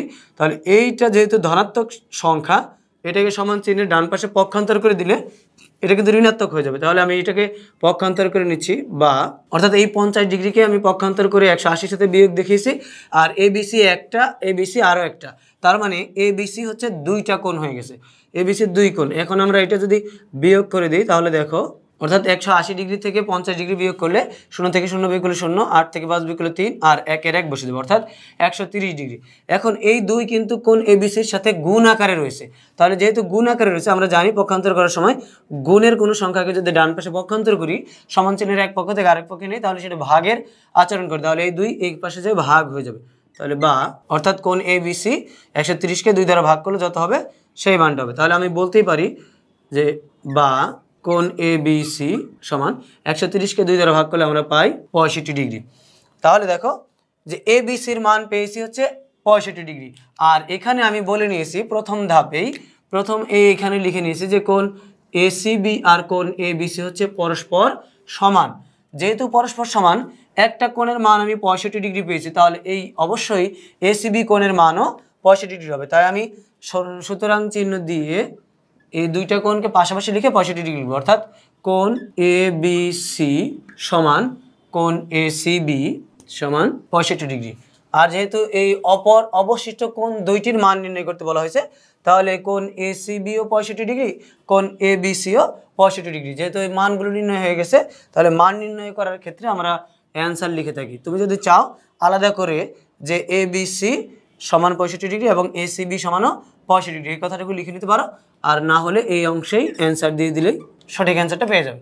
তাহলে দেখো একটা কোণের মান দেওয়া ছিল 50 ডিগ্রি, এখানে 65 ডিগ্রি পেয়েছে, এটার মানও পেয়েছে হচ্ছে 65 ডিগ্রি। তাহলে আমরা জানি ত্রিভুজের তিন কোণের সমষ্টি হচ্ছে 180 ডিগ্রি, এদের যোগ করে তার সাথে এটা যোগ করে যদি 180 ডিগ্রি হয়, তাহলে তোমার সমাধান অবশ্যই সঠিক হয়েছে, নিজে নিজেই যাচাই করা যায়। তাহলে দেখো অঙ্কগুলো, এটা কিন্তু মানে খুব সহজ একটা অঙ্ক, সহজ সমাধান। এখানে তুমি যদি চাও ধাপে ধাপে লিখতে পারো, তবে শুধু মান নির্ণয় করতে যেহেতু বলা হয়েছে, তাই উপপাদ্যের মতো করে ধাপ যথার্থতা আলাদা করে না লিখে এভাবে করলেও কিন্তু অঙ্কটার সমাধান খুব সহজে করতে পারো। আর যেহেতু আমরা বীজগণিতের অংশ জানি যে পক্ষান্তর করার একটা পদ্ধতি আমরা জানি, যে পক্ষান্তর করে সমান চিহ্নের এক পক্ষ থেকে আরেক পক্ষে নিলে তার চিহ্নটা পরিবর্তন হয়ে যায়, সেই বৈশিষ্ট্যগুলো যেহেতু আমাদের জানা আছে। আর ত্রিভুজের ক্ষেত্রে সাধারণ যে বৈশিষ্ট্যটা জানা থাকতে হবে সেটা হচ্ছে ত্রিভুজের 3 কোণের সমষ্টি 2 সমকোণের সমান, অর্থাৎ 180 ডিগ্রি। এই বিষয়টা আমাদের জানা থাকতেই হবে। এবং যে সমদ্বিবাহু ত্রিভুজটা এবং সমবাহু ত্রিভুজ, এই ত্রিভুজগুলোর ক্ষেত্রে কিছু বৈশিষ্ট্য থাকে, যেমন সমদ্বিবাহু ত্রিভুজের সমান বাহুর বিপরীত কোণগুলো সমান এবং সমবাহু ত্রিভুজের প্রত্যেকটি কোণের মান সমান, অর্থাৎ 60 ডিগ্রি করে। এই কথাগুলো মনে থাকলে এই মান নির্ণয়গুলো খুব সহজে করা যায়। তো আশা করি এই পর্ব থেকে তুমি এই অঙ্কটার সমাধান বুঝতে পেরেছো। পরবর্তী পর্বে অন্য কোনো অঙ্ক নিয়ে আলোচনা করবো, সেই পর্বটি দেখার আমন্ত্রণ জানিয়ে এই পর্বটি এখানে শেষ করছি। খোদা হাফেজ।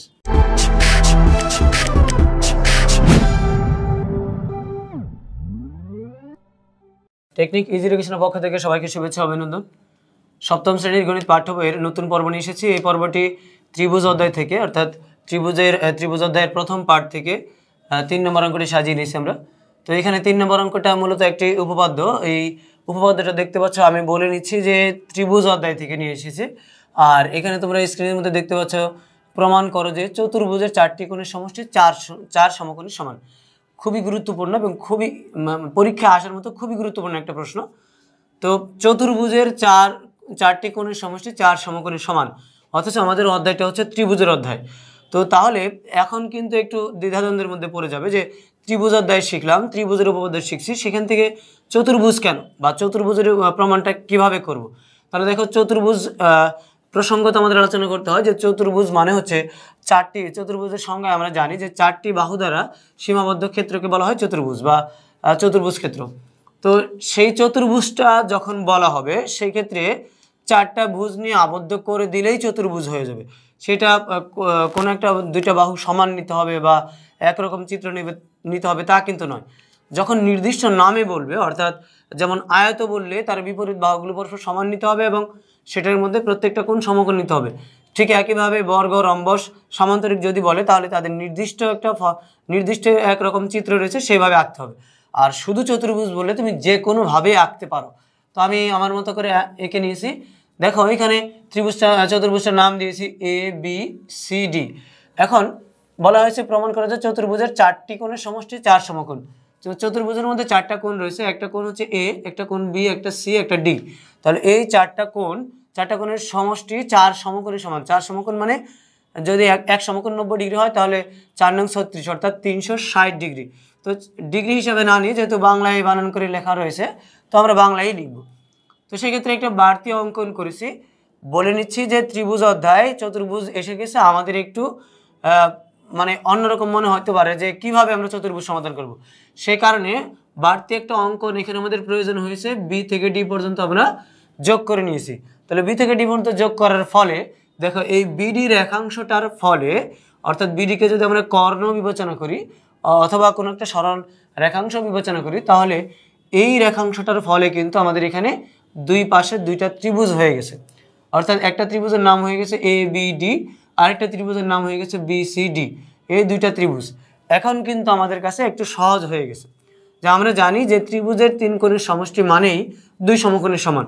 তাহলে এই পাশের এই ত্রিভুজের মধ্যে এই কোণ আর এটার অর্ধেক কোণ আর এটার অর্ধেক কোণ, ডি কোণ কিন্তু পুরোটা হয়নি, এই পাশের এই অংশগুলো হয়ে গেছে। আবার একইভাবে এই পাশের ত্রিভুজটার ক্ষেত্রে এই অংশ কোণ আর এই পুরো কোণটা আর এই অংশ কোণ, এই 3টা কোণের সমষ্টি 2 সমকোণের সমান। এই পাশের 3টা কোণের সমষ্টি 2 সমকোণের সমান। 2 আর 2 যদি আমরা যোগ করে দিই তাহলে কিন্তু 4 সমকোণ আমরা পেয়ে যাব। তাহলে প্রমাণটা খুবই সহজ হবে। শুধু একটু খেয়াল রাখতে হবে যে আমি আসলে কোথা থেকে কী নিচ্ছি। তো বলে রাখি যে উপপাদ্য প্রমাণের সময় আমরা সাধারণত 4টা ধাপ অবলম্বন করে থাকি। একটা ধাপ হচ্ছে সাধারণ নির্বাচন। সাধারণ নির্বাচন বলতে যে অংশটা দেওয়া থাকে মূলত সেই অংশটাকে আমরা একটা সরলভাবে উপস্থাপন করি, আর এটাকে বলে সাধারণ নির্বাচন। আর বিশেষ নির্বাচনটা বলি যে সাধারণ নির্বাচনের মধ্যে বা উদ্দীপকে যা দেওয়া থাকে সেটাকে সরলভাবে উপস্থাপন করে চিত্রের মাধ্যমে যেটা উপস্থাপন করি সেটাই শুধু সংক্ষিপ্ত আকারে বলে দিলেই সেটাকে আমরা বিশেষ নির্বাচন বলে থাকি। আর যদি প্রমাণ করতে গিয়ে বাড়তি কোনো কিছু অঙ্কন করতে হয় তাহলে সেটা একটা ধাপ অঙ্কনের মধ্যে আমরা নিয়ে নিই। আর জ্যামিতির ক্ষেত্রে যুক্তির মাধ্যমে যে উপস্থাপন করে কোনো কিছু প্রমাণ করা সেটাই হচ্ছে প্রমাণ হয়ে থাকে। তো আমরা প্রথম ধাপটা যদি নিয়ে নিই যে সাধারণ নির্বাচন, সেক্ষেত্রে যেটা বাংলায় লেখা থাকে শুধু সেটাই নিতে হয়। সাধারণত এই অংশটা প্রয়োজন হয় না পরীক্ষায় অ্যান্সার করার জন্যে। তো সরাসরি বিশেষ নির্বাচন থেকে আমরা যেতে পারি। যদি কেউ শিরোনাম পছন্দ করে দিতে বিশেষ নির্বাচন, তাহলে বিশেষ নির্বাচন কথাটা লিখে দেওয়া যায়। আর যদি কেউ পছন্দ না, ক্লাস টিচার যদি পছন্দ না করে, সরাসরি কাল্পনিকভাবে মনে করি এই কথাটুকু দিয়ে শুরু করতে হবে। তো যেহেতু বইয়ের মধ্যে কোথাও বিশেষ নির্বাচন কথাটা লেখা থাকে না, তাই আমরা এটাকে সরাসরি মনে করে থেকে শুরু করব। তাহলে এই চিত্রটার ক্ষেত্রে আমরা লিখব যে মনে করি ABCD একটি চতুর্ভুজ, প্রমাণ করতে হবে যে কোণ A, কোণ B, কোণ C এবং কোণ D এগুলোর যোগফল হচ্ছে 4 সমকোণ। তাহলে আমরা লিখে নিতে পারি।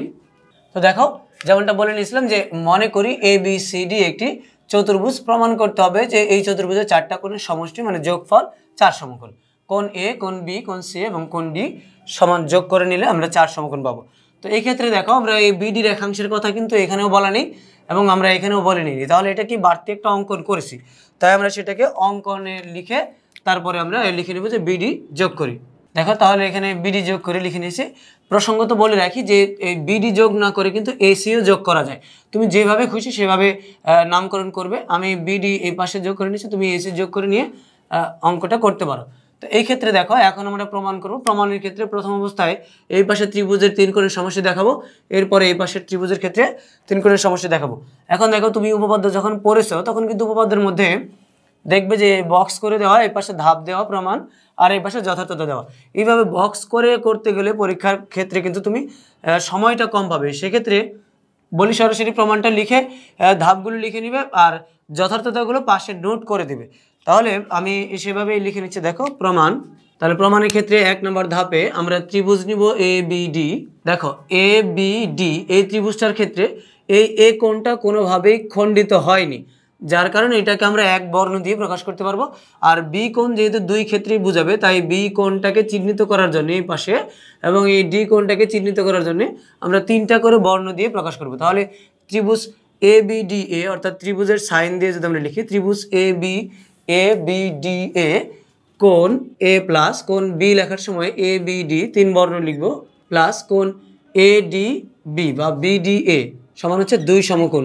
যেহেতু এখানে 4 সমকোণ বাংলায় বানান করে লেখা আছে, তাই আমরা 2 সমকোণটাকে বাংলায় বানান করে লিখব। আর যদি গাণিতিকভাবে বলা থাকতো তাহলে আমরা 180 ডিগ্রি লিখে নিতাম। পাশে নোটটা তুমি দিয়ে দিবে, এটাই হচ্ছে যথার্থতা। পাশে নোট দিবে যেহেতু ত্রিভুজের 3 কোণের সমষ্টি 2 সমকোণের সমান, এটুকু লিখে দিলেই হবে। এরপরে দ্বিতীয় ধাপটা যদি আমরা করতে চাই, তাহলে দেখো দ্বিতীয় ধাপে আমরা এই পাশে ত্রিভুজটার ক্ষেত্রে নিয়ে নিব ত্রিভুজ BCDA। ত্রিভুজ BCDA একটা কোণ শুধু খণ্ডিত হয়নি, বাকি 2টা কোণ কিন্তু খণ্ড হয়ে গেছে। তাই আমরা এই 2টা কোণকে অর্থাৎ এই B কোণ এবং এই D কোণকে লেখার সময় এরকম করে 3টা করে বর্ণ দিয়ে লিখবো, আর C কোণটা লেখার সময় শুধু এক বর্ণ দিয়ে লিখবো। তাহলে লিখতে পারি আমরা কোণ, অর্থাৎ এক্ষেত্রেও একই কারণে তাই আমি পাশে নোটটা দিয়েছি। দেখো ত্রিভুজ BCDA কোণ CBD, এই কোণটাকে আমি C থেকে শুরু করছি, D থেকেও কিন্তু শুরু করা যায়, DBCও বলা যায়। আবার কোণ CBD প্লাস হচ্ছে শুধুমাত্র এই C কোণ একটা বর্ণ দিয়ে, এবং প্লাস BDC এই কোণটাকে আবার CDBও বলা যায় যে কোনোভাবে, অর্থাৎ একটা কোণকে 2 ভাবে নামকরণ করা যায়। তাহলে দেখো এই পাশের এই ত্রিভুজের ক্ষেত্রে 3 কোণের সমষ্টি 2 সমকোণ, আর এই পাশের এই ত্রিভুজের ক্ষেত্রে 3 কোণের সমষ্টি হচ্ছে 2 সমকোণ, অথচ এই সবগুলো কোণই হচ্ছে চতুর্ভুজের মধ্যে 4টা কোণ হিসেবে রয়েছে। তাহলে আমরা ধাপ 1 এবং এই ধাপ 2, এই ধাপগুলোর মধ্যে থেকে 1 এবং 2 যদি আমরা যোগ করে দেই, তাহলে দেখো এই 3টা কোণ এবং এই 3টা কোণ যোগ করে 2 আর 2 যোগ করলে আমরা পাবো কত? 4। তাহলে আমরা 3 নম্বর ধাপ দিয়ে কিন্তু অঙ্কটা শেষ করতে পারি। তাহলে তৃতীয় নম্বর ধাপ যদি আমরা অঙ্কটার সমাধান আসি, তাহলে দেখো প্রথম ক্ষেত্রে এই 3 কোণ আর দ্বিতীয় ক্ষেত্রের এই 3 কোণ প্রত্যেকটাকে আমরা যোগ দেখাবো। তাহলে আমরা লিখতে পারি এটার ক্ষেত্রে কোণ A। তাহলে দেখো 3 নম্বর ধাপে আমি দেখো লিখে নিয়েছি প্রথম ধাপের যে 3টা কোণ রয়েছে, কোণ A, কোণ ABD, কোণ ADB, ABD সবগুলো 3টা লিখে তারপরে যোগ করেছি যে কোণ CBD প্লাস কোণ C প্লাস হচ্ছে কোণ DBC সমান হচ্ছে এখান থেকে 2 এবং এখান থেকে 2, ব্র্যাকেটের ভিতরে 2 যোগ করে নিয়ে এই সমকোণ কথাটা আমি একবার লিখেছি। তাহলে দেখো এখানে তুমি পাশে নোট দিতে পারো ধাপ 1 ও 2 যোগ করে, অর্থাৎ ধাপ 1 ও 2 যোগ করে এই কথাটা নোট দিতে পারো। এখন দেখো এই যে B কোণটা খণ্ডিত হয়ে গেছে, তাহলে B কোণ যেখানে মাঝখানে রয়েছে, এই যে এখানে B মাঝখানে রয়েছে, এখানে B মাঝখানে রয়েছে, এই B দুইটাকে আমরা একটা ব্র্যাকেটের ভিতরে নিব, আর D এই যে মাঝখানে রয়েছে, এখানে মাঝখানে রয়েছে, এই দুইটাকে আমরা একসাথে নিব। তার মানে এই Dটাও ডির একটা অংশ, এইখানকার এই ডিটাও এই ডি কোণের একটা কোণের খণ্ডিত অংশ। তাহলে খণ্ডিত অংশগুলোকে আমরা একত্র করে দিব, আর এই যে এখানে বি এবং বি এই দুটো খণ্ডিত অংশকে একত্র করে দেব। আর এগুলোকে বলা হয় হচ্ছে সন্নিহিত কোণের সমষ্টি, অর্থাৎ এই একটা কোণ দুই কোণের একটা সাধারণ বাহু রয়েছে, দুই পাশে অবস্থিত কোণ, তাহলে এই দুটো হচ্ছে সন্নিহিত কোণ। সন্নিহিত কোণ দুটোকে আমরা যোগ করে দেব। তাহলে যোগ করে দেব বি, তার সাথে নিব বি, ডি তার সাথে নিব হচ্ছে ডি। আর এ এক কোণ এক বর্ণ দিয়ে প্রকাশ করা আছে, সি এক বর্ণ দিয়ে প্রকাশ করা আছে। প্রমাণের ক্ষেত্রে আমরা বি সি ডি সবগুলোই আমরা এক বর্ণ দিয়ে প্রকাশ করেছি। তাই এখন আমরা নিয়ে নিব হচ্ছে বা দিয়ে প্রত্যেকটাই। তাহলে দেখো যেমনটা বলেছিলাম যে কোণ এ এক বর্ণ দিয়ে আছে, এক বর্ণে থাকবে, বি এবং বি দুটাকে ব্র্যাকেটের ভিতরে নিয়ে আমরা যোগ দেখিয়েছি। সি কোণটা মাঝখানে রেখেছি, কারণ এর পরে বি হবে, তারপরে সি, তারপরে ডি। তাহলে ডি যে খণ্ডিত অংশ ছিল সেই দুটাকে আমরা আলাদা করে বন্ধনী দিয়ে নিয়েছি।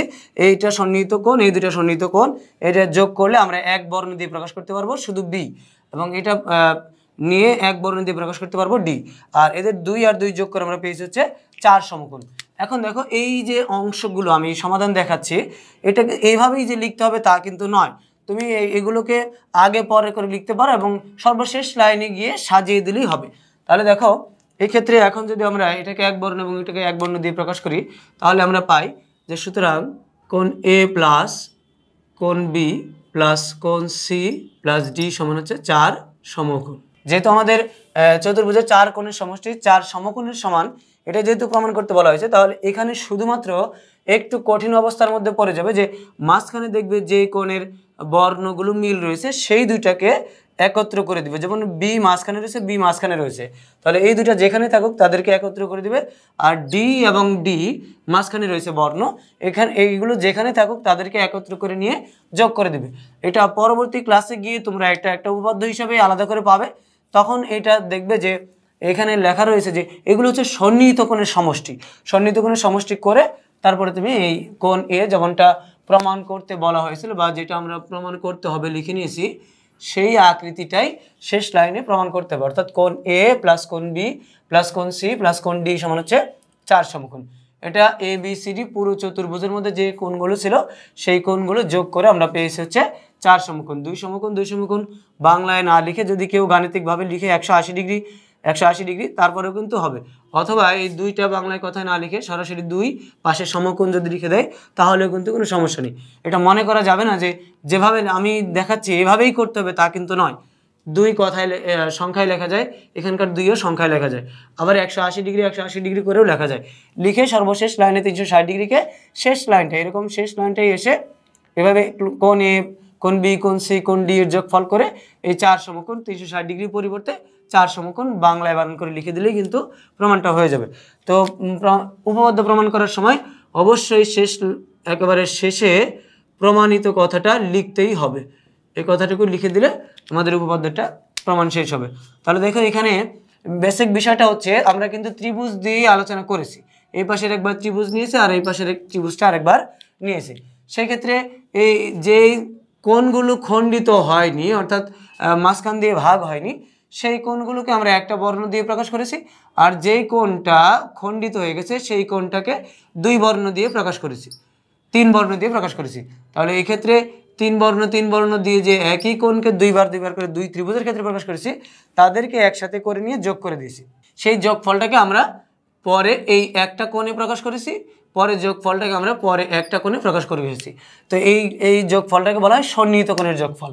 তো সন্নিহিত কোণের যোগফলকে 2টার পরিবর্তে একটা করে লেখা যায়, এক কোণে লেখা যায়, কারণ শীর্ষবিন্দু কিন্তু একটা বি, এটারও কিন্তু শীর্ষবিন্দু একটা। যেহেতু যদিও 2 ত্রিভুজের ক্ষেত্রে এই পাশের একটা ত্রিভুজ, এই পাশের একটা কোণ, এই পাশের একটা কোণ প্রকাশ করা হয়েছে, তারপরেও এটার শীর্ষবিন্দু কিন্তু একই বর্ণ, সে কারণে এটা করা যায়। তো আশা করি এই পর্ব থেকে তোমরা এই অঙ্কটার সমাধান বুঝতে পেরেছো। পরবর্তী পর্বে আমরা অন্য অঙ্কের সমাধান দেখাবো। তো সেই পর্বগুলো দেখার আমন্ত্রণ জানিয়ে পর্বটি এখানে শেষ করছি। খুদা হাফেজ।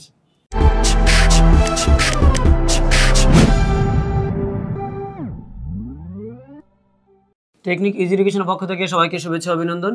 সপ্তম শ্রেণীর গণিত পাঠ্য বইয়ের ত্রিভুজ অধ্যায় থেকে নতুন একটি পর্ব নিয়ে এসেছি। ত্রিভুজ অধ্যায়ের যে পার্ট রয়েছে 3টি, তার প্রথম পার্টের 4 নম্বর অঙ্কটা এই পর্বে সমাধান দেখাবো। তো এখানে একটা উদ্দীপক বলা রয়েছে যে 2টি রেখা PQ এবং RS পরস্পর ও বিন্দুতে ছেদ করে। PQ এবং RS এর উপর যথাক্রমে LOM এবং EOF চারটি বিন্দু, যেন LM লম্ব RS, এটি লম্বের সাইন, LM লম্ব RS, EF লম্ব PQ প্রমাণ করো যে কোণ MLO সমান হচ্ছে কোণ FEO। অর্থাৎ দেখো এই যে চিত্রটা আমি এখানে এঁকে নিয়েছি, এখন তুমি বলতে পারো যে এইখানে যে লেখা রয়েছে তার পাশে তো আমার বইয়ের মধ্যে চিত্র নেই, তাহলে চিত্রটা কিভাবে আমি আঁকাবো? আসলে চিত্রটা তুমি আঁকাবে খুব সহজেই। এখান থেকে দেখো যে কি বলা হয়েছে উদ্দীপকে, তুমি ধাপে ধাপে আঁকাবে দুইটি রেখা PQ এবং RS। তাহলে দেখো PQ একটা স্কেল ধরে PQ একটা রেখা আঁকবে, তো এইটার আরেকটু আড়াআড়ি মানে ক্রস করে যেন যায় এরকমভাবে যে কোনো জায়গায় হোক, সেটা যে একেবারে মাঝ বরাবর হতে হবে তা কিন্তু নয়, যে কোনো জায়গায় আর স্কেলটা একটু বাঁকা করে ধরে নিয়ে RS আর একটা রেখাংশ আঁকাবে। আঁকানোর পর যেই বিন্দুটায় ছেদ করেছে সেই বিন্দুটার মধ্যে তুমি বর্ণ বসাবে হচ্ছে ও বসাবে, কারণ পরস্পর ও বিন্দুতে ছেদ করে। এই অংশটুকু যাওয়ার পর এরপর বলছে যে PQ এবং RS এর উপর যথাক্রমে LOM, এই যথাক্রমে শব্দটার মানেই হচ্ছে যেই বাহুটা আগে বলা থাকবে তার উপরের বর্ণটা আগে বলা থাকবে, যে বাহুটা পরে বলা থাকবে তার উপরের বিন্দুটা পরে বলা থাকবে। তার মানে PQ এবং RS এর উপর যথাক্রমে L, তার মানে PQ এর উপরে হচ্ছে L, PQ এর উপরে L একটা বিন্দু নিয়েছি, আর RS এর উপরে M একটা বিন্দু নিতে হবে, তার মানে RS এর উপরে M একটা বিন্দু নিয়েছি। তো এখন এই বিন্দুটায় এখানে এবং এখানেই যে নিতে হবে সেটা কিভাবে বুঝবো? সেটা বোঝার এটা হলো, তুমি সামনাসামনি থাকলে আমার সাথে ক্লাস করলে তুমি হয়তো আমাকে বলতে পারতে যেতে এই বিন্দুটা M এবং L যে এখানেই নিতে হবে, এটা আমি কিভাবে বুঝবো? এটা তো আমি অন্য জায়গায় নিতে পারতাম, বা L বিন্দুটা তো আমি এখানেও নিতে পারি, কিন্তু এটা এখানেই নিতে হবে। কারণটা কি? কারণটা দেখো বলে দিচ্ছি যে E এবং EOF আরও দুইটা বিন্দু, যে PQ এর উপর থাকবে E, RS এর উপর থাকবে হচ্ছে F, তার মানে PQ এর উপরে থাকবে E। তাহলে দেখো যে এখানে যথাক্রমে কথাটার মানে হিসাবে যদি আমরা বলি তাহলে E থাকবে হচ্ছে PQ এর উপরে এবং F থাকবে হচ্ছে RS এর উপরে, কিন্তু তা কিন্তু এখানে আমার নেই। আমি কিন্তু RS এর উপরে E নিয়েছি এবং F নিয়েছি হচ্ছে PQ রেখার উপরে, PQ রেখার উপরে নিয়েছি হচ্ছে F। শর্ত অনুযায়ী কিন্তু আমি যে কথা বলেছি সেই কথা অনুযায়ী E বিন্দুটা PQ এর উপরে থাকার কথা ছিল, যেহেতু যথাক্রম কথাটা বলা আছে। কিন্তু যথাক্রমে কথাটা বলার পরেও এই PQ এবং RS এর মধ্যে F বিন্দুটা আগে এবং E বিন্দুটা পরে দেওয়ার কথা ছিল, কিন্তু তা না দিয়ে আমি কেন এভাবে এঁকেছি? কারণটা হচ্ছে দেখো E বিন্দুটা আমি RS এর উপরে রেখেছি, F বিন্দুটা আমি PQ এর উপরে রেখেছি। এটা হচ্ছে এখন এর পরের অংশটা, যদিও আমি যে তোমাকে শিখালাম একটু আগে যথাক্রম বললে আগে যে রেখাংশ বলা থাকবে তার উপরের বিন্দুটা আগে, পরে যে রেখাংশ বলা থাকবে তার পরের বিন্দুটা তার উপরে, কিন্তু এই কথা বলার পরে দুইটা বিন্দু মিলে গেল, পরের বিন্দু দুইটাই কিন্তু আমার ওই কথার সাথে তোমার এখন মিলেনি। কারণটা হচ্ছে দেখো এই প্রশ্নটার মধ্যে এভাবে বলে দেওয়া হচ্ছে যে চারটি বিন্দু যেন LMটা RS এর উপর লম্ব হয়, অর্থাৎ LMটা এই RS এই রেখাটার উপর লম্ব হয়, যেখানে লম্বের সাইনটা দিয়েছি। তাহলে সেই হিসাবে এই দুইটা বিন্দু ঠিক রয়েছে। এর পরের দুইটা বিন্দু স্থাপন করতে গিয়ে দেখো EFটা যাতে PQ এর উপর লম্ব হয়, PQ এর উপর যেন EFটা লম্ব হয়। এখন E এখানে আর F এখানে দিলেও কিন্তু EF লম্ব আমরা বলতে পারতাম PQ এর উপরে, কিন্তু এই যে প্রমাণের যে কথাটা রয়েছে যে প্রমাণ করো যে কোণ MLO অর্থাৎ MLO এই পাশের এই কোণ এই বিন্দুতে মাঝখানের বর্ণ যেটা রয়েছে L, সেই Lটার মাঝখানের এই কোণের মাথায় থাকতে হবে। সেই একইভাবে সমান হচ্ছে কোণ FEO অর্থাৎ FEO, তার মানে এই যে E বিন্দুর যে কোণের মধ্যে যে বিন্দুটা রয়েছে E বিন্দু সেটা কিন্তু মাঝখানে রয়েছে, তাহলে সেক্ষেত্রে Fটা কিন্তু আমি নিচে আর Eটা কিন্তু উপরে দিতে পারি। এটা মূলত যদি বইয়ের মধ্যে প্রশ্নে যদি এই বর্ণটা E এবং মাঝখানের বর্ণটা যদি F হতো তাহলে এই যথাক্রমে আমি যে কথাটা তোমাকে শিখালাম সেই কথাটা কিন্তু তুমি মানতে পারতে, অর্থাৎ Fটা প্রথমে Eটা হচ্ছে পরে, এভাবে দিতে পারতে। যেহেতু বইয়ের মধ্যে এভাবে দেওয়া আছে তাই এখানে এই যথাক্রমের কথাটা EF, Eটা এই PQ রেখার উপরে এবং Fটা হচ্ছে RS রেখার উপরে স্থাপন না করে মূলত এটা প্রমাণ যেখানে যেভাবে করতে বলা হয়েছে সেভাবে যদি আমরা অনুসরণ করি তাহলে E বিন্দুটা RS এর উপরে দিতে হবে, F বিন্দুটা হচ্ছে PQ এর উপরেই দিতে হবে।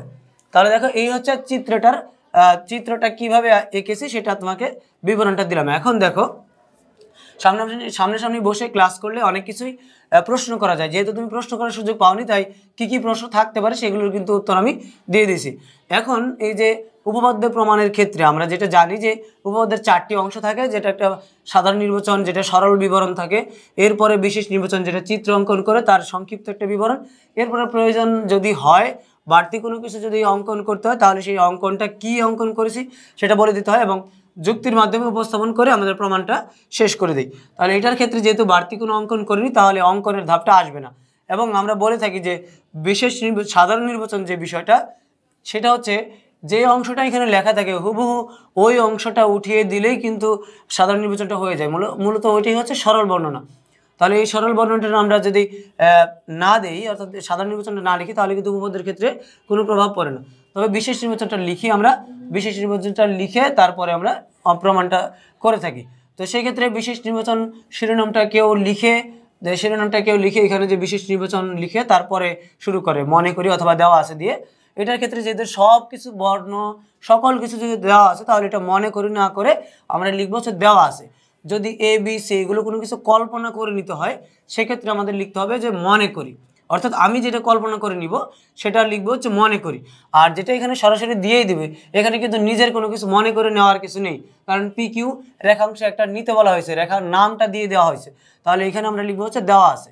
তো শুরুতে বিশেষ নির্বাচন লিখে তারপরে আমরা প্রমাণে চলে যাব। তো বিশেষ নির্বাচনের ক্ষেত্রে কি লিখতে পারি, যে দেওয়া আছে দুইটি রেখা PQ এবং RS পরস্পর বিন্দুতে ছেদ করে, PQ এবং RS এর উপর যথাক্রমে LOM এবং EOF চারটি বিন্দু এবং LM লম্ব RS, EF লম্ব PQ প্রমাণ করতে হবে যে কোণ MLO সমান হচ্ছে কোণ FEO। এই কথাটুকুই হুবহু লিখে, শুধু এই যেনের পরিবর্তে এবং লিখে একবারে হুবহু তুলে দিয়ে আমরা বিশেষ নির্বাচনটা এখানে লিখে নিব।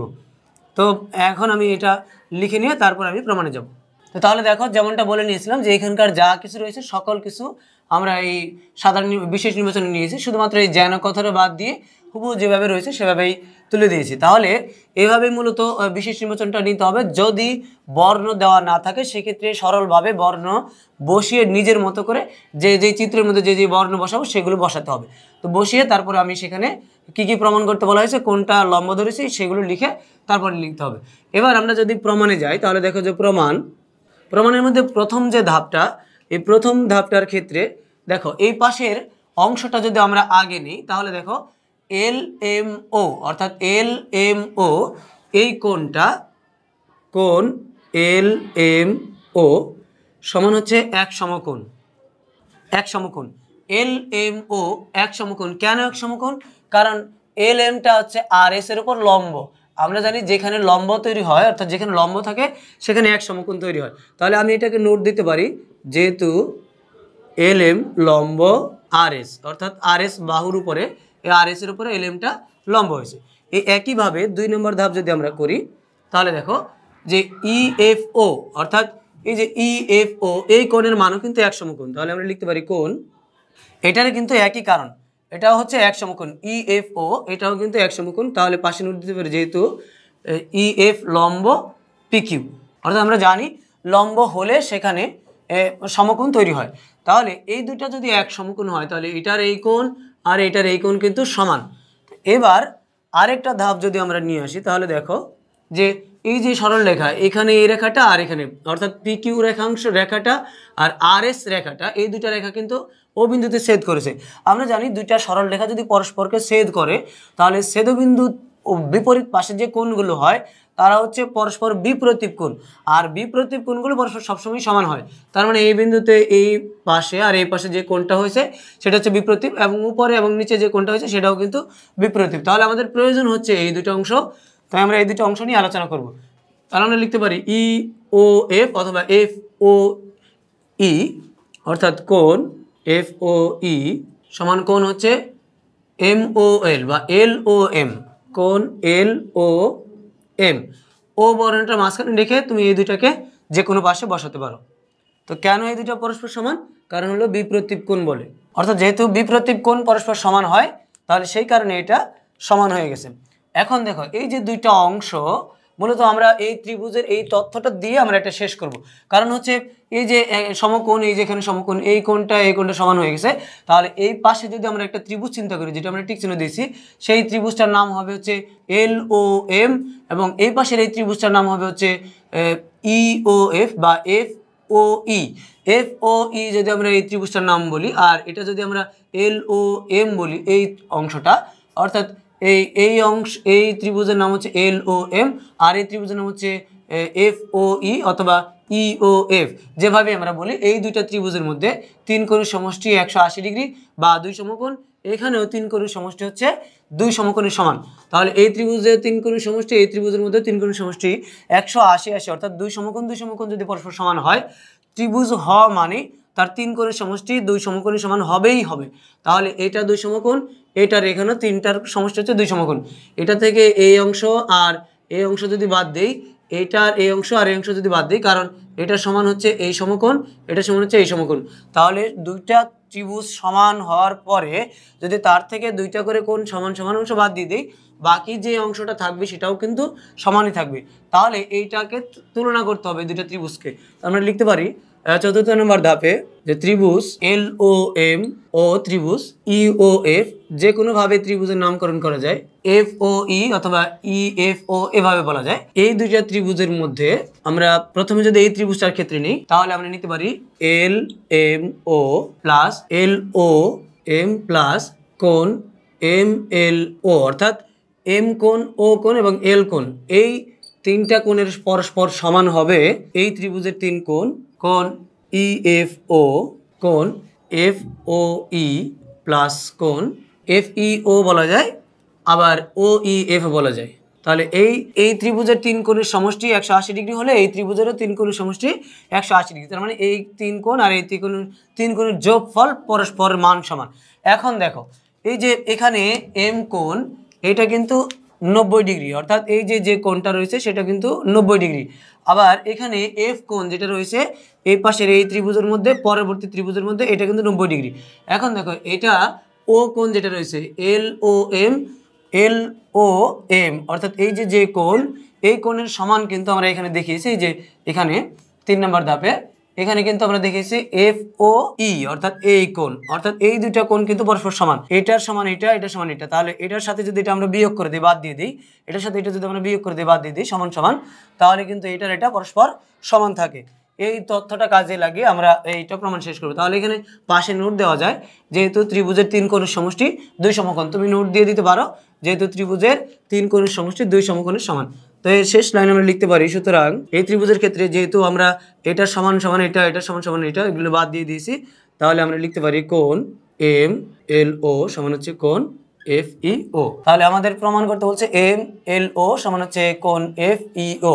তাহলে যেভাবে প্রমাণ করতে বলা হয়েছে সেভাবেই কিন্তু আমরা শেষ লাইনটায় এনেছি। তাহলে আমরা এখানে লিখতে পারি যে প্রমাণিত, যেহেতু প্রমাণ করতে বলা হয়েছে। তাহলে দেখো অঙ্কটা কিন্তু খুবই সহজ, বিশেষ নির্বাচনটা একটু বড় হলেও এরপরের প্রমাণগুলো কিন্তু খুবই সহজ। আমরা এক সমকোণ লম্বের তথ্য দিয়ে এক সমকোণ বলবো, এরপরের যে তথ্যটা সেটা বিপ্রতীপ কোণ দিয়ে বলবো, এবং বাকি যে কোণটা রয়েছে বিপ্রতীপ কোণের পরে যে অংশটা রয়েছে সেটা হচ্ছে ত্রিভুজের তিন কোণের সমষ্টি দুই সমকোণের সমান, ত্রিভুজের তিন কোণের সমষ্টি দুই সমকোণের সমান।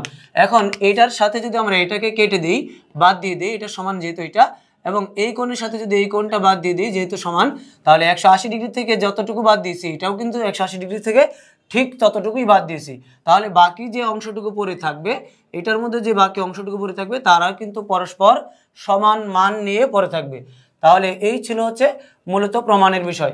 সেক্ষেত্রে লক্ষণীয় বিষয় হচ্ছে লম্ব হলে সেখানে কত ডিগ্রি কোণ হয়, বিপ্রতীপ কোণ হলে তারা কি পরস্পর সমান হয় কিনা, এবং ত্রিভুজের তিন কোণের সমষ্টি কত ডিগ্রি, এটা যদি তোমার জানা থাকে তাহলে কিন্তু এই উপপাদ্য বা এই অঙ্কটা করা খুবই সহজ। তো আশা করি এই পর্ব থেকে তুমি এই অঙ্কটার সমাধান বুঝতে পেরেছো। পরবর্তী পর্বে আমরা অন্য অঙ্কের সমাধান দেখাবো, সেই পর্বটি দেখার আমন্ত্রণ জানিয়ে এই পর্বটি এখানে শেষ করছি। খুদা হাফেজ।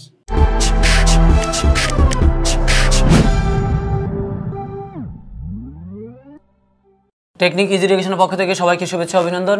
সপ্তম শ্রেণী গণিত পাঠ্য বইয়ের ত্রিভুজ অধ্যায় থেকে নতুন একটি উপপাদ্যের অঙ্ক নিয়ে এসেছি। এই পর্বে আমরা সমাধান দেখাবো অনুশীলনীর 5 নম্বর একটা অঙ্ক। অর্থাৎ এখানে একটা প্রশ্ন দেওয়া হয়েছে, প্রশ্নটা দেখে মনে হবে যেটা অনেক বড় এবং অনেক কঠিন মনে হচ্ছে, কিন্তু আসলে অঙ্কটা কিন্তু খুবই সহজ। দেখো পরে নিয়ে এই প্রশ্নটা প্রথমে আগে ত্রিভুজ ABC এর অর্থাৎ ত্রিভুজ ABC এর একটা করে লাইন পড়বো আর আমি এখান থেকে চিত্রটা দেখাবো। ত্রিভুজ ABC এর অর্থাৎ ত্রিভুজ ABC ওই চিত্র অনুসারে এখানকার উদ্দীপক অনুসারে চিত্র হবে শুধুমাত্র উপরের অংশটা। ত্রিভুজ ABC এই উপরের অংশটুকু হবে এর AC লম্ব BC অর্থাৎ AC লম্ব BC অর্থাৎ এই A থেকে C পর্যন্ত এটা এই BC রেখাংশের উপর লম্বের চিহ্ন এই যে এখানে দেওয়া হয়েছে। এই পর্যন্ত তথ্য নেওয়ার পর AC এর বর্ধিতাংশের উপর, বর্ধিতাংশ বলতে আমরা বুঝি যে অংশটা বাড়ানো হয়, বর্ধিত করা হয় মানে বৃদ্ধি করা হয়। তাহলে AC এর বর্ধিতাংশ তার মানে AC বাহুটাকে বর্ধিত করতে হবে এখানকার অনুযায়ী উদ্দীপক অনুসারে, এটা হলো উদ্দীপকের চাহিদা অনুসারে। এই AC যে রেখাংশটা রয়েছে সেই AC বাহুটাকে বর্ধিত করতে হবে পর্যন্ত। তাই এখানে বলা হয়েছে AC এর বর্ধিতাংশের উপর যে কোনো বিন্দু অর্থাৎ ACটাকে বর্ধিত করে নিয়ে একটা বিন্দু বসাবো, যে কোনো বিন্দু, এবং ED লম্ব হচ্ছে AB, EDটা AB এর উপর লম্ব, ED আরেকটা সরল রেখাংশটা আনতে হবে যেটা AB বাহুর উপরে লম্ব হবে, যেখানে এই লম্বের সাইনটা দেওয়া হয়েছে, এখানে দেখো লম্বের সাইনটা দিয়ে দেওয়া হয়েছে। তাহলে EDটা AB বাহুর উপর লম্ব, ED এবং BC পরস্পরকে অর্থাৎ এই যে ED বাহুটা এবং এই যে এখান থেকে BC পর্যন্ত যে বাহুটা, এই বাহু দুটা পরস্পরকে O বিন্দুতে এখানে ছেদ করেছে। তাহলে O বিন্দুতে ছেদ করে। প্রমাণ করো যে কোণ COE অর্থাৎ কোণ CEO অর্থাৎ CEO এই যে এই পাশের যে কোণটা রয়েছে এই কোণ সমান কোণ DBO। তাহলে DBO অর্থাৎ এই পাশের এই কোণ আর DBO এই কোণ, এই দুইটা কোণ পরস্পর সমান, এটা দেখাতে হবে। এখন দেখো আমি চিত্রটা আগে এঁকে নিয়েছি, তারপর আমি এখান থেকে একটা একটা করে লাইন নিয়ে এখানে বলে দিচ্ছি যে এইভাবে আঁকতে হবে। এখন দেখো তুমি মনে করতে পারো যে আপনি তো চিত্রটা আগে এঁকে নিয়েছেন, আমি কিভাবে বুঝবো যে এটা কীভাবে আঁকাতে হবে। তাহলে তুমি আগে ত্রিভুজটা আঁকবে, ত্রিভুজটা এঁকে এই AC যেখানে বাহুটা তুমি যেভাবেই পড়ুক AC বাহুটাকে বর্ধিত করে নিয়ে তারপরে সেটা একটা বিন্দু বসাবে, থেকে আবার AB বাহুর উপর একটা লম্ব রেখাংশ টানবে। সেই লম্ব রেখাংশ টানার একটা সুবিধা হচ্ছে দেখবে তোমার কাছে যে স্কেলটা রয়েছে সেই স্কেলের মধ্যে যে বড় একটু হালকা একটু লম্বা দাগটা যেটা দেওয়া থাকে, সেই লম্বা দাগ আর AB রেখাংশের দাগ যদি একরকম করে ফেলতে পারো অর্থাৎ একই বরাবর ফেলতে পারো তাহলে দেখবে সেখানে 90 ডিগ্রি কোণ হয়। তাহলে এইভাবে করে নিয়ে এটা দাগ টেনে দেবে। এবং আগে থেকে তো BC রেখাংশ টানাই ছিল, যেহেতু ABC একটা ত্রিভুজ আঁকতে হবে, তাহলে শুধুমাত্র বর্ধিত করতে হবে এই অংশটুকু আর বাড়াতে হবে হচ্ছে এই অংশটুকু বাড়ালে আর বাকি অংশটা উদ্দীপক অনুসারে হয়ে যাবে। শুধু বিন্দুগুলো অর্থাৎ এই নামগুলো বসাতে হবে, বিন্দু বসাবে আর D বিন্দু বসাবে, বাকিগুলো এই যেখানে ছেদ করবে সেখানে শুধু বসালেই কিন্তু হয়ে যাবে। এখন দেখো একটা উপপাদ্য করতে গেলে বা প্রমাণ করতে গেলে আমাদের চারটা বিষয় আমরা লক্ষ্য রেখে থাকি। একটা হচ্ছে সাধারণ নির্বাচন, বিশেষ নির্বাচন, অঙ্কন এবং হচ্ছে প্রমাণ। তাহলে সাধারণ নির্বাচনটা মূলত যে উদ্দীপকটা থাকে বা যে প্রতিজ্ঞাটা থাকে সেই প্রতিজ্ঞাটাই আমরা সরলভাবে উপস্থাপন করে থাকি, সেটাই হচ্ছে সাধারণ নির্বাচন। এবং সেই সাধারণ নির্বাচন অনুসারে যে আমরা চিত্রটা অঙ্কন করি সেই চিত্রের যে সংক্ষিপ্ত একটা বর্ণনা বা যেটা আমাদের প্রমাণ করতে হবে বলা হয় সেই অংশটা যে লিখে রাখে আমরা সেটাই হচ্ছে বিশেষ নির্বাচন। আর যদি এই প্রমাণ করতে গিয়ে যদি প্রমাণের চাহিদা অনুসারে সেই চাহিদা অনুসারে যদি বাড়তি কিছু অঙ্কন করতে হয় তাহলে সেক্ষেত্রে অঙ্কনটা লিখতে হয়, না হয় অঙ্কন লিখতে হয় না, এরপর আমরা সরাসরি প্রমাণে গিয়ে থাকি। তাহলে দেখো এই অঙ্কটার ক্ষেত্রে সমাধান করার ক্ষেত্রে আমাদের সাধারণ নির্বাচন যা আছে সেটাই লিখতে হয়, কিন্তু সাধারণ নির্বাচন না লিখলেও কোনো সমস্যা নেই, বা সাধারণত আমরা সাধারণ নির্বাচন লিখে থাকি না। এবার বিশেষ নির্বাচনটা লিখবো হচ্ছে এখানে উদ্দীপকের যেই কথাটুকু রয়েছে সব কথা একবারে হুবহু তুলে দেব, শুধুমাত্র এখানে এই শেষ লাইনে আমরা লিখব যে প্রমাণ করো যে, এই কথাটুকু না লিখে লিখব যে প্রমাণ করতে হবে যে, অর্থাৎ এই জায়গায় শুধুমাত্র এখানে লিখব প্রমাণ করতে হবে যে কোণ CEO সমান হচ্ছে কোণ DBO, অর্থাৎ এখানে শুরু থেকে ত্রিভুজ ABC এর এবার যেভাবে লেখা আছে হুবহু সেভাবে লিখে দিয়ে আমরা বিশেষ নির্বাচনটা লিখে দেবো। তাহলে আমি প্রথমে এই উদ্দীপকটাই এখানে বিশেষ নির্বাচন হিসেবে লিখে নিচ্ছি। তাহলে দেখো যে বিশেষ নির্বাচন আমি লিখে নিয়েছি, এখানে বিশেষ নির্বাচন শিরোনামটা দেওয়া অনেক টিচার পছন্দ করেন, আবার অনেক টিচার বলে যে দিয়ে দিলে ভালো হয়। তো সেক্ষেত্রে মনে করে থেকে শুরু করলে বোঝা যায় যে এটা হচ্ছে বিশেষ নির্বাচন। দেখো যেভাবে বলেছিলাম যে হুবহু সাধারণ নির্বাচনে যেভাবে রয়েছে সেভাবেই তুলে দিলেই শুধুমাত্র আমরা পরিবর্তন করেছি প্রমাণ করতে হবে যে কোন সিইও সমান হচ্ছে কোন ডিবিও। মোট কথায় প্রমাণ করতে হবে যে, এই কথাটুকু শুধু লিখতে হবে প্রমাণ করার জায়গায়, আর বাকি অংশটা যেভাবে আছে সেভাবে লিখে দিলেই বিশেষ নির্বাচনটা হয়ে যাবে। তাহলে এবার মনে করি কোন ত্রিভুজ এ বি সি এর এসি লম্ব বিসি ই এসির উপর এসি এর বর্ধিতাংশের উপর যে কোনো বিন্দু এবং ইডি লম্ব এ বি ইডি এবং বিসি পরস্পরকে বিন্দু ছেদ করে প্রমাণ করতে হবে যে কোন সিইও সমান হচ্ছে কোন ডিবিও। এবার যেহেতু বাড়তি কোনো অঙ্কন আমি এখানে করিনি, তাহলে সরাসরি আমি প্রমাণে চলে যাব। তাহলে দেখো প্রমাণের ক্ষেত্রে, এখন এই প্রমাণের ক্ষেত্রে আমরা কি কি কোণ এখান থেকে সমান পাই। তো এই অংশটা থেকে দেখো যে এখন এই যে এসিটা বিসির উপর লম্ব, অর্থাৎ এই এসি বাহুটা বিসি বাহুর উপরে লম্ব হয়ে সেখানে কিন্তু এখানে সমকোণ একটা সাইন দেওয়া রয়েছে, তার মানে এখানে একটা 90 ডিগ্রি কোণ তৈরি হয়েছে। আবার দেখো এই যে ইডিটা ইডি বাহু যেটা বা ডিই বাহু সেটা এ বি বাহুর উপরে লম্ব হয়েছে, তার মানে এখানে কিন্তু একটা সমকোণ তৈরি হয়েছে। তাহলে এই সমকোণের এইটা আর এটা হচ্ছে পরস্পর সমান। তাহলে এই সমকোণ যদি এই পাশে হয়ে থাকে তার মানে কিন্তু এই পাশেও কিন্তু একটা সমকোণ রয়েছে, যেহেতু এটা লম্ব, এটার ক্ষেত্রেও কিন্তু এই পাশে রয়েছে। তো আমাদের যেহেতু এই পাশের অংশটা প্রয়োজন হবে না, অর্থাৎ আমরা আলোচনা করব এই ত্রিভুজ এবং এই ত্রিভুজ, এই দুটা ত্রিভুজ নিয়ে। অর্থাৎ এখানে ত্রিভুজ নিব আমরা বিডিও আর ত্রিভুজ নিব হচ্ছে সিইও, এই ত্রিভুজ এবং এই ত্রিভুজ, এই দুটা ত্রিভুজ নিয়ে আমরা আলোচনা করব। তো এই দুইটা ত্রিভুজের মধ্যে এই অংশের এই কোণ এবং এই অংশের এই কোণ মান সমান, অর্থাৎ ডি কোণ আর সি কোণ মান সমান। আবার দেখো ইডি এবং বিসি যদি দুইটা সরলরেখা হয়, সরলরেখা পরস্পরকে ও বিন্দুতে ছেদ করেছে, তাহলে এই ও বিন্দুতে এই পাশের যে কোণ এবং এই পাশের যে কোণ, এই দুইটা কোণ কিন্তু পরস্পরের বিপ্রতীপ কোণ। আর বিপ্রতীপ কোণ হচ্ছে পরস্পর সমান। বিপ্রতীপ কিন্তু এই পাশে এবং এই পাশে হয়, কিন্তু আমাদের আলোচনার বিষয় হচ্ছে এই ত্রিভুজ এবং এই ত্রিভুজ। সেই কারণে আমরা এই কোণের সাথে এই কোণ সমান দেখাবো, এই কোণের সাথে এই কোণ সমান দেখাবো। তাহলে এই ত্রিভুজের মধ্যে এই দুই কোণের সমান, যদি এই ত্রিভুজের মধ্যে এই দুই কোণটা সমান হয়, তাহলে বাকি যেটা রয়েছে সেটাও কিন্তু সমান হবে, কারণ আমরা জানি ত্রিভুজের তিন কোণের সমষ্টি হচ্ছে দুই সমকোণের সমান। তাহলে এটার এই তিনটা কোণের সমষ্টি, এই তিনটা কোণের সমষ্টি কিন্তু অবশ্যই সমান। সেখান থেকে সমান সমান অংশ বাদ দিলে যা পড়ে থাকবে সেটা হচ্ছে আমাদের এই বি কোণ এবং ই কোণ। এই তথ্যটা কাজে লাগে আমরা এটা প্রমাণ করব। তো শুরু করা যাক। প্রথম ধাপটা আমরা কি লিখতে পারি? তো প্রথম ধাপটা আমরা লিখতে পারি দেখো বিডিও এই কোণটার সমান হচ্ছে সিইসিও, তার মানে কোণ বিডিও ইসিও। দেখো এই যে এখানে যে লম্ব হয়েছে, লম্বের কারণে, অর্থাৎ আমরা এখান থেকে লম্বের তথ্যটা এখানে সাইড নোট দেওয়া যায়, যেহেতু ইডি লম্ব এবি এবং এসি লম্ব বিসি, এই কথাটুকু সাইড নোট দেওয়া যায়। যদি তুমি সাইড নোট না মিলাতে পারো তাহলে সেক্ষেত্রে প্রয়োজন নেই, এখানে এই পাশে নোট দিতে পারো, এরা সমকোণ হিসাবে সমান। মোট কথা এই দুটো হচ্ছে সমকোণ। এবার দ্বিতীয় ধাপে যদি আমরা চিন্তা করি, দেখো যে এখানে বিপ্রতীপ কোণ, এখানে বিপ্রতীপ কোণ, এই কোণটার নাম আমরা দিতে পারি সিওই আর এই পাশে দিতে পারি বিওডি। তাহলে দেখো এই প্রথম ধাপের প্রত্যেকটা কোণ সমকোণ, এটাও 90 ডিগ্রি, এটাও 90 ডিগ্রি, সমকোণ হিসাবে সমান। আর দ্বিতীয় ধাপের দুইটা কোণই হচ্ছে বিপ্রতীপ কোণ, আর আমরা জানি বিপ্রতীপ কোণগুলো পরস্পর সমান। বিপ্রতীপ কোণ কীভাবে তৈরি হয়? দুইটা সরল রেখা পরস্পরকে ছেদ করলে ছেদবিন্দুর বিপরীত পাশগুলোতে তৈরি হয়।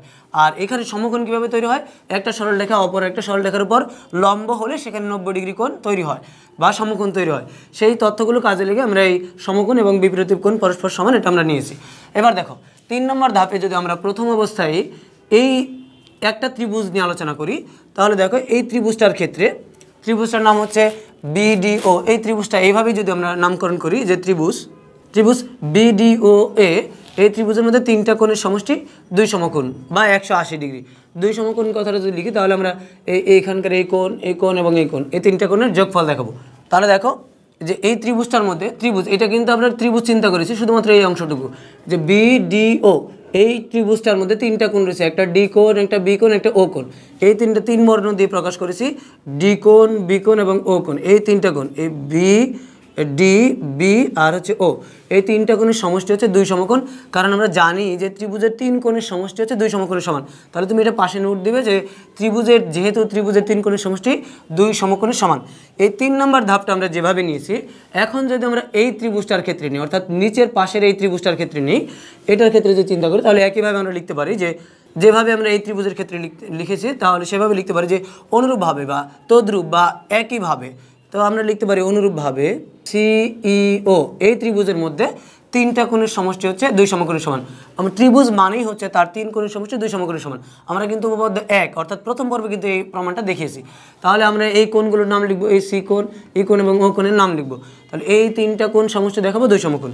অর্থাৎ দেখো তাহলে এই ত্রিভুজের মধ্যে সি কোণ, ই কোণ এবং ও কোণ, এই যে দেখো সি কোণ, ই এবং ও, সি ই ও, এই যে তিনটা বর্ণ, যে যে বর্ণগুলো মাঝখানে থাকে সেই বর্ণগুলো দ্বারা কোণের শীর্ষবিন্দু বোঝায়।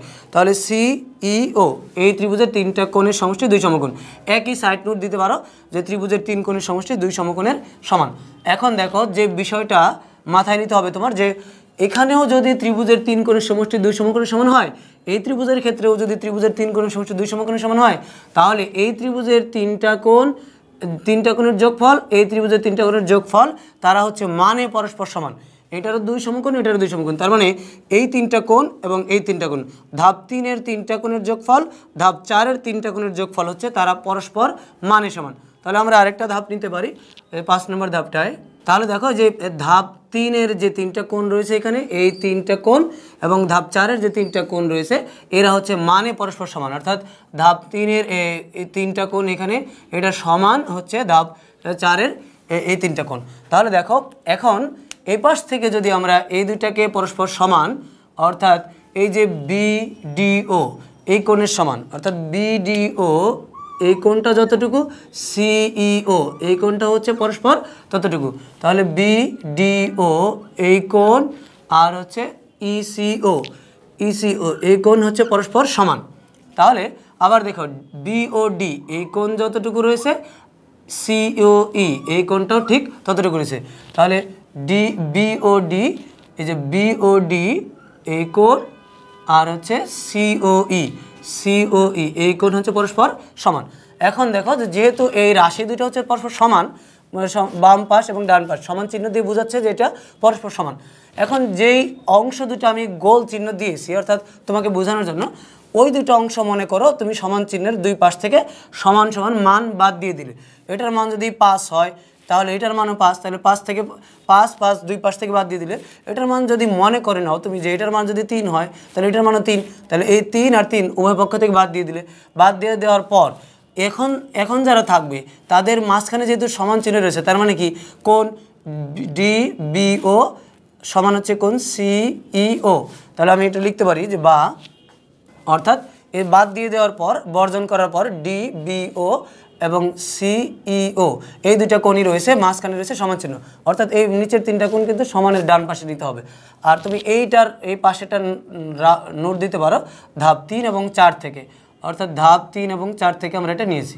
তাহলে দেখো আর আমাদের প্রমাণে চাওয়া হয়েছে যে সিইও সমান হচ্ছে ডিবিও। যেহেতু সিইও এটা বাম পাশের প্রমাণের মধ্যে চাওয়া হয়েছে, তাহলে আমরা এটাকে বামে নিয়ে আর এটাকে ডানে নিয়ে প্রমাণিত লিখে দেবো। তাহলে সুতরাং কোণ সিইও সমান হচ্ছে কোণ ডিবিও। আর এটা যেহেতু প্রমাণের বিষয় ছিল, তাহলে আমরা সর্বশেষ লাইনে লিখে দেব প্রমাণিত।